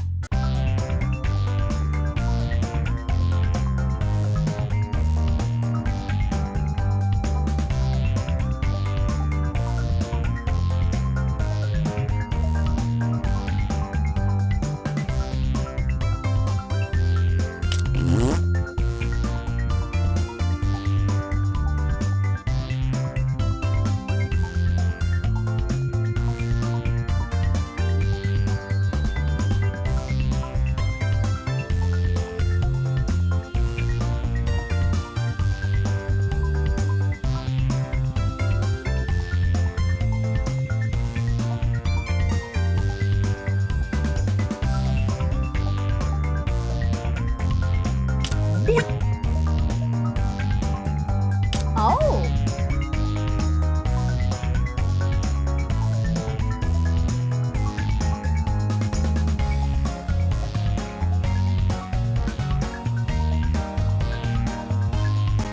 Aw, damn it. Oh, you're kidding me. Stupid Pixel phone.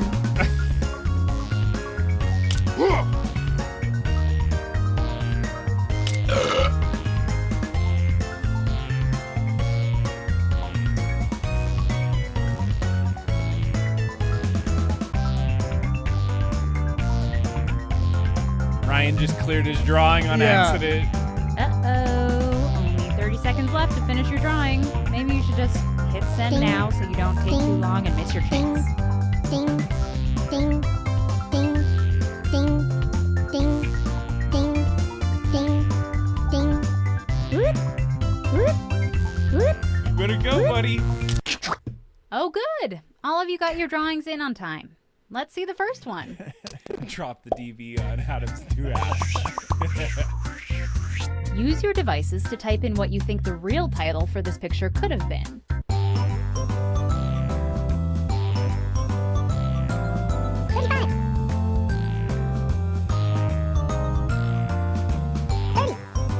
Oh. Hello. 25. Good job, whoever drew this one. Classic. 15. Hey, I'm serious. Time is up. 5. All right, bitch. Yeah. Here are your choices. Try to pick the real title and avoid all the garbage everyone else typed in. Hello. 25. Oh, shit. 20. Oh, man, I think I know what it is. I got the wrong one. No. It's a good one when they're all Pick one. similar. Yeah, you can tell. You really nailed it. 5. And here are your picks. Yeah. Ah. Ding. Ding. Butt trumpet. Oh, it's Mike Azul Inception. Oh. No. Ding. Man. It's gotta be this, right? It's that. It's Bugazoo. Because it has the little center part. The center thing. I saw it gives right at the away. end. I got nothing. How do you always get to the front of the line? You know. Screw you. Yeah, get good. Get good, huh? Up next, I have enter your 6% titles. battery life, Adam. That sucks, right? 35.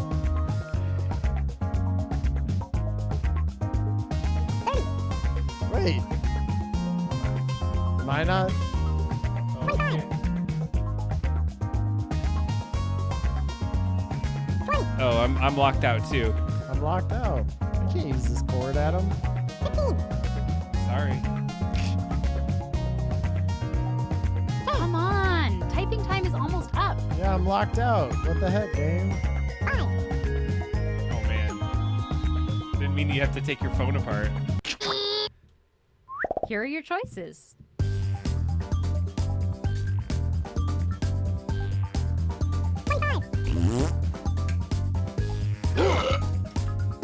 Why is dragons on my phone? We're giving you a gift. They gave us a gift. Nobody could put their answers in, unfortunately. Choose something. Oh. You gotta blame Jackbox on that one. And here are your picks. You got lucky. You got super lucky, Mike Azul. He's going straight to the top with that one. Oh man, 4,000. You can't. He's you not can't even come back from you that. so like lucked out on that. You Talk about hacking. He hacked us for sure. Put in your titles now. Yeah. Oh no. 35. 30. Oh! 20. This time we're able to do it. What? Shut up, Mike Azul. And here freaking are me your out. choices.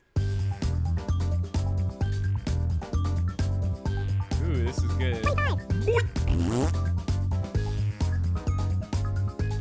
20. This is tough. 15. Hello! Oh. Okay, who picked what? Shit. God dang it. Oh! Oh wait, I didn't vote for that one. Great. Take those credits.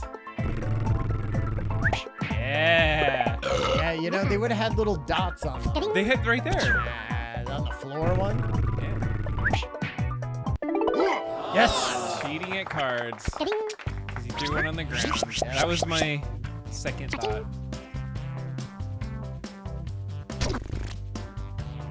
Oh man.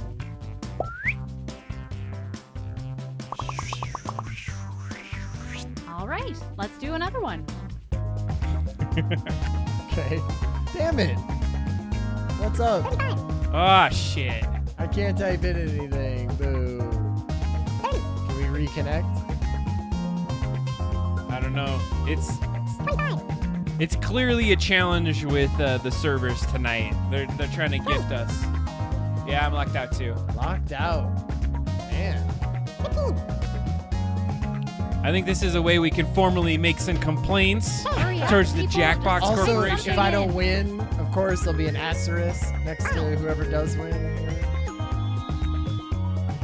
All right, look at this one.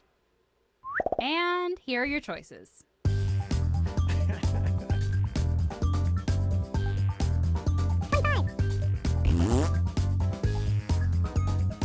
Hello! 20. 15.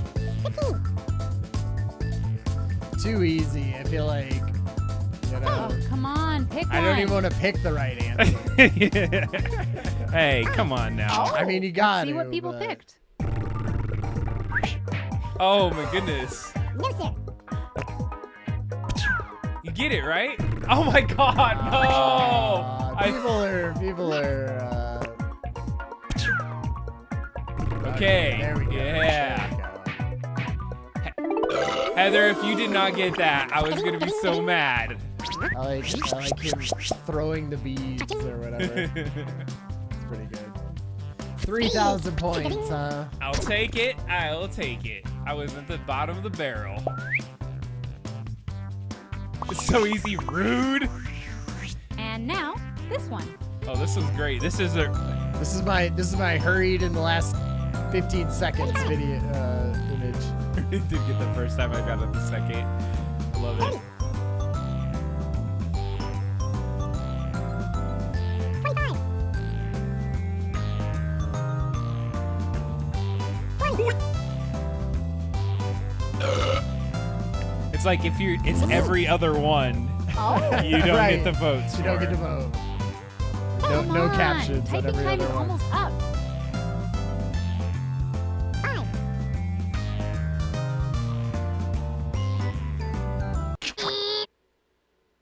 Here are your choices. 25. 20. 15.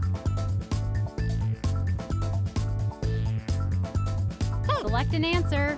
Come on. Oh. Let's get it. And here are your picks.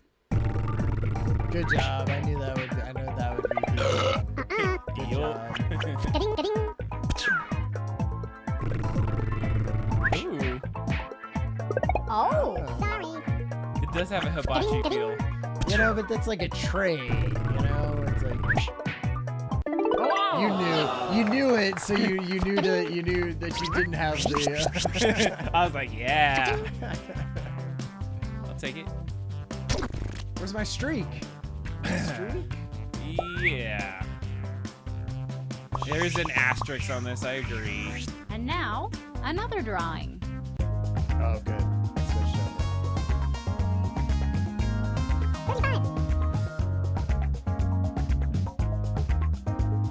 30. 25. 20. 15. Hey, I'm serious. Time is up. 5. This could go a couple directions. I see a couple things here. Mm-hmm. And here are your choices.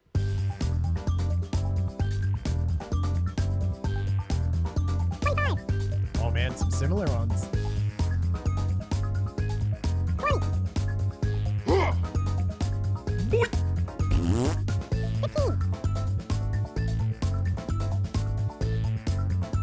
Just tap any button. And here are That's your tough. picks. Nah, it's too hard. I'll take it. Nuh-uh. You got it. Ding. Don't. Not it. Ding. It's a good one. I'll take it. I'll take it. Ah, It's flagellum. You know. I was like, it's specific enough, right? Oh. Listening to the sunset.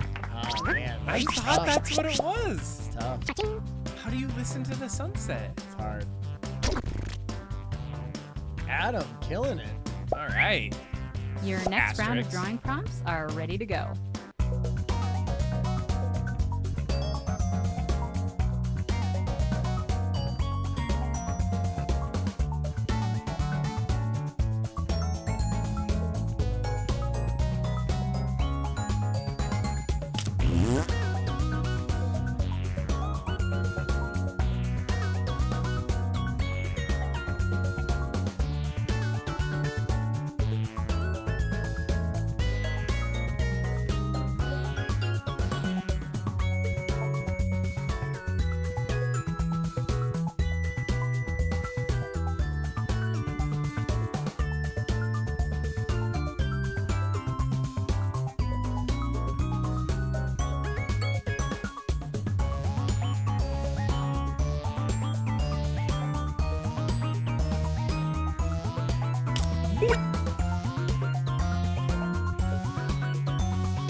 4th of July, Becky, for the win tonight on the users. Yeah.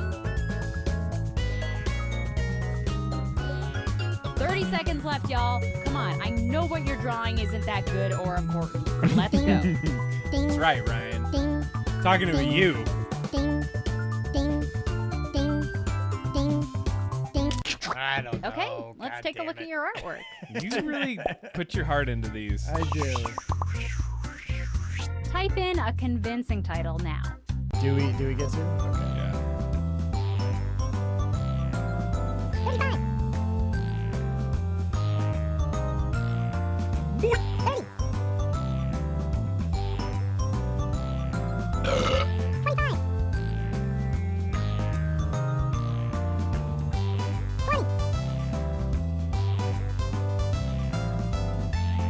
15.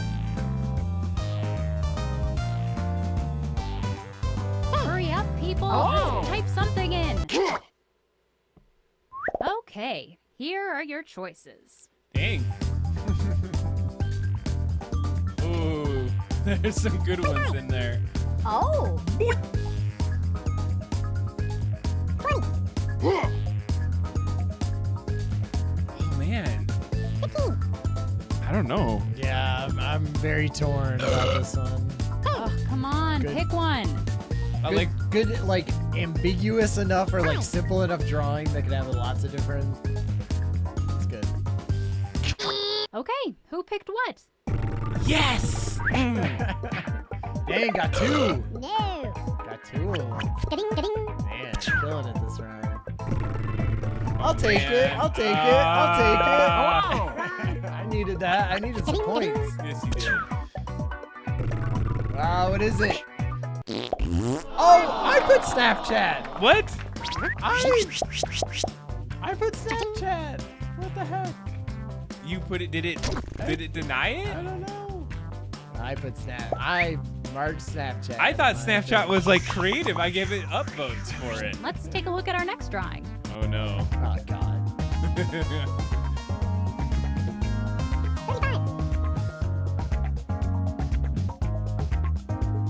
30. 25. 20. 15. I don't think I've ever been on Snapchat. Come on. Ever? Typing time is almost up. 5. Oh.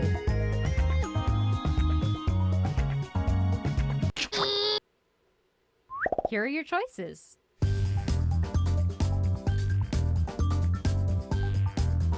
25. Soon to be divorced cow. I love it. 20. Oh. 15.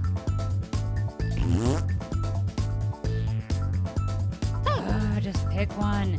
It's a tough one. It's a toughie. Another tough one.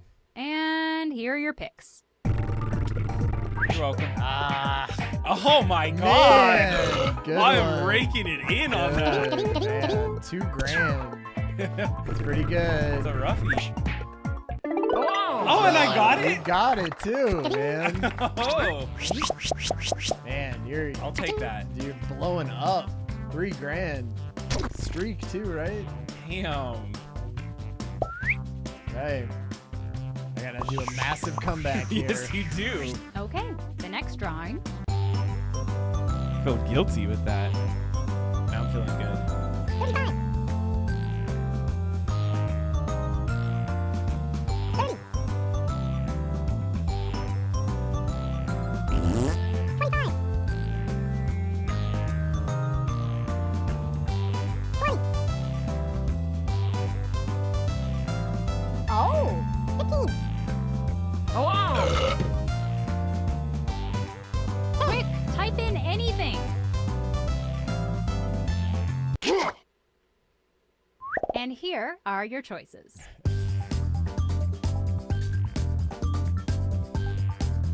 25.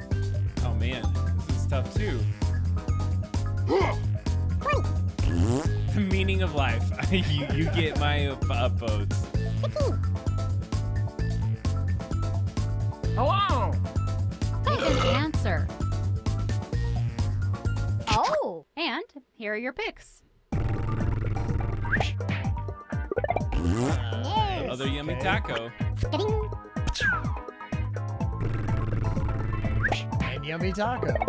They both just switched They back and forth. They switched. picked each other's. That was great. Yeah, you know, I'll take it. Ah, I thought it was so locked in on it. I'll take it. Ah, dang it. Ah. Adam and I picking each other's again. A tasty plain taco. Oh my The god, meaning that of was life. amazing. You were so right. So now we know. I gave that one upvotes too. Great Good. job. That was good. Man, 4,000 points ahead. Great I don't know. It's still a couple more in this. No. Type in a title now.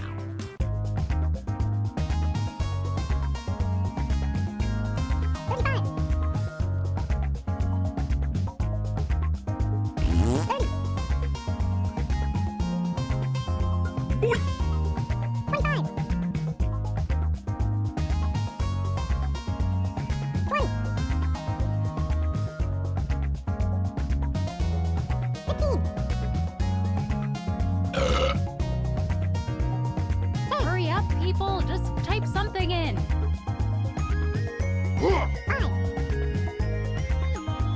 Hello. And here are your choices. too many all the same. Yup.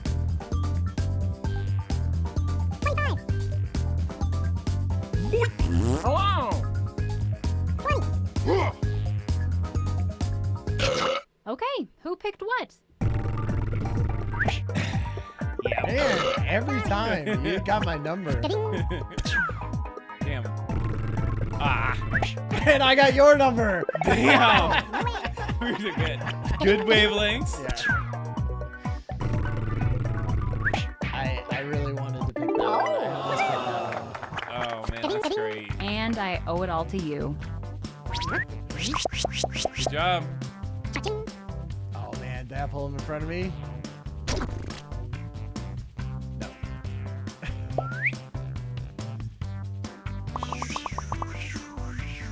Enter your titles now.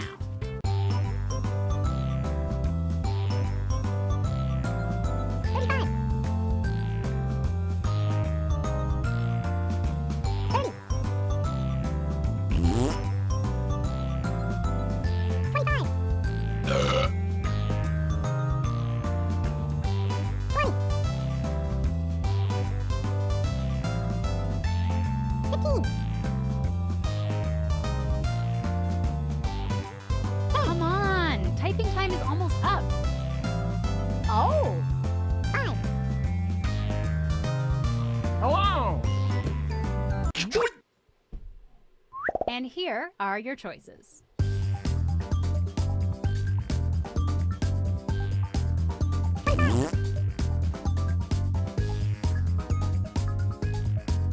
Hello.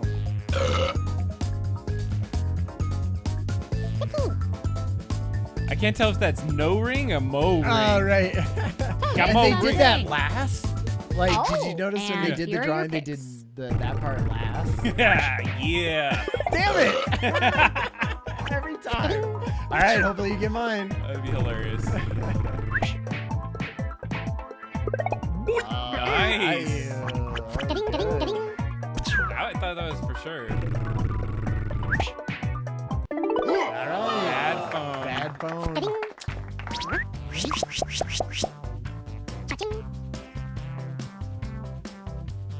Oh, Oh, and the streak. he's taking the streak up. Okay. Zool's on the this the it? ladder. I think this might be the last drawing. Next up,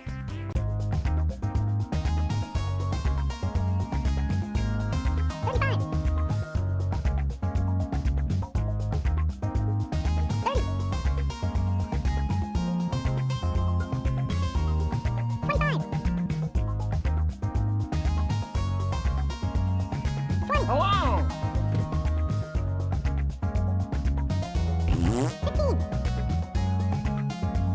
Oh.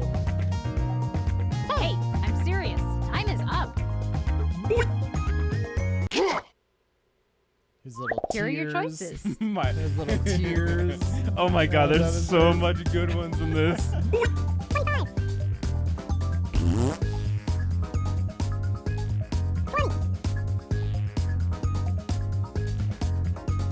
Oh. Hello. Let's see what people picked. Got him. Good job. Oh no. Oh. Wow. Good one.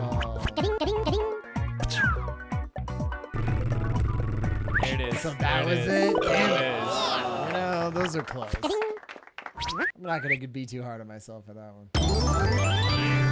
Good job, Adam. Oh. This is the first time I won. Oh, and Mike Azul stole second away from me.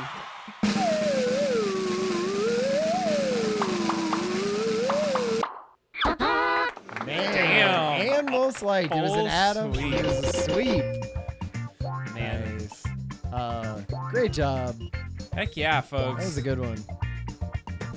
Went a little late, but it was As worth always, thanks for hanging out with us Yeah. on the stream. So hang out with Adam Ryan. We appreciate y'all, everything Yeah. that you do, and glad we got to get in gaming tonight. Totally. Oh, it was great. Check us out on the Discord. Go to doubledropdown.com. All that good stuff. And we'll We're have hanging this. We'll have the smart cities on Spotify soon. Yeah. So until next time, have a great 4th. Happy Have a- holidays. yeah. And we'll see you next time. Okay. Bye. Bye.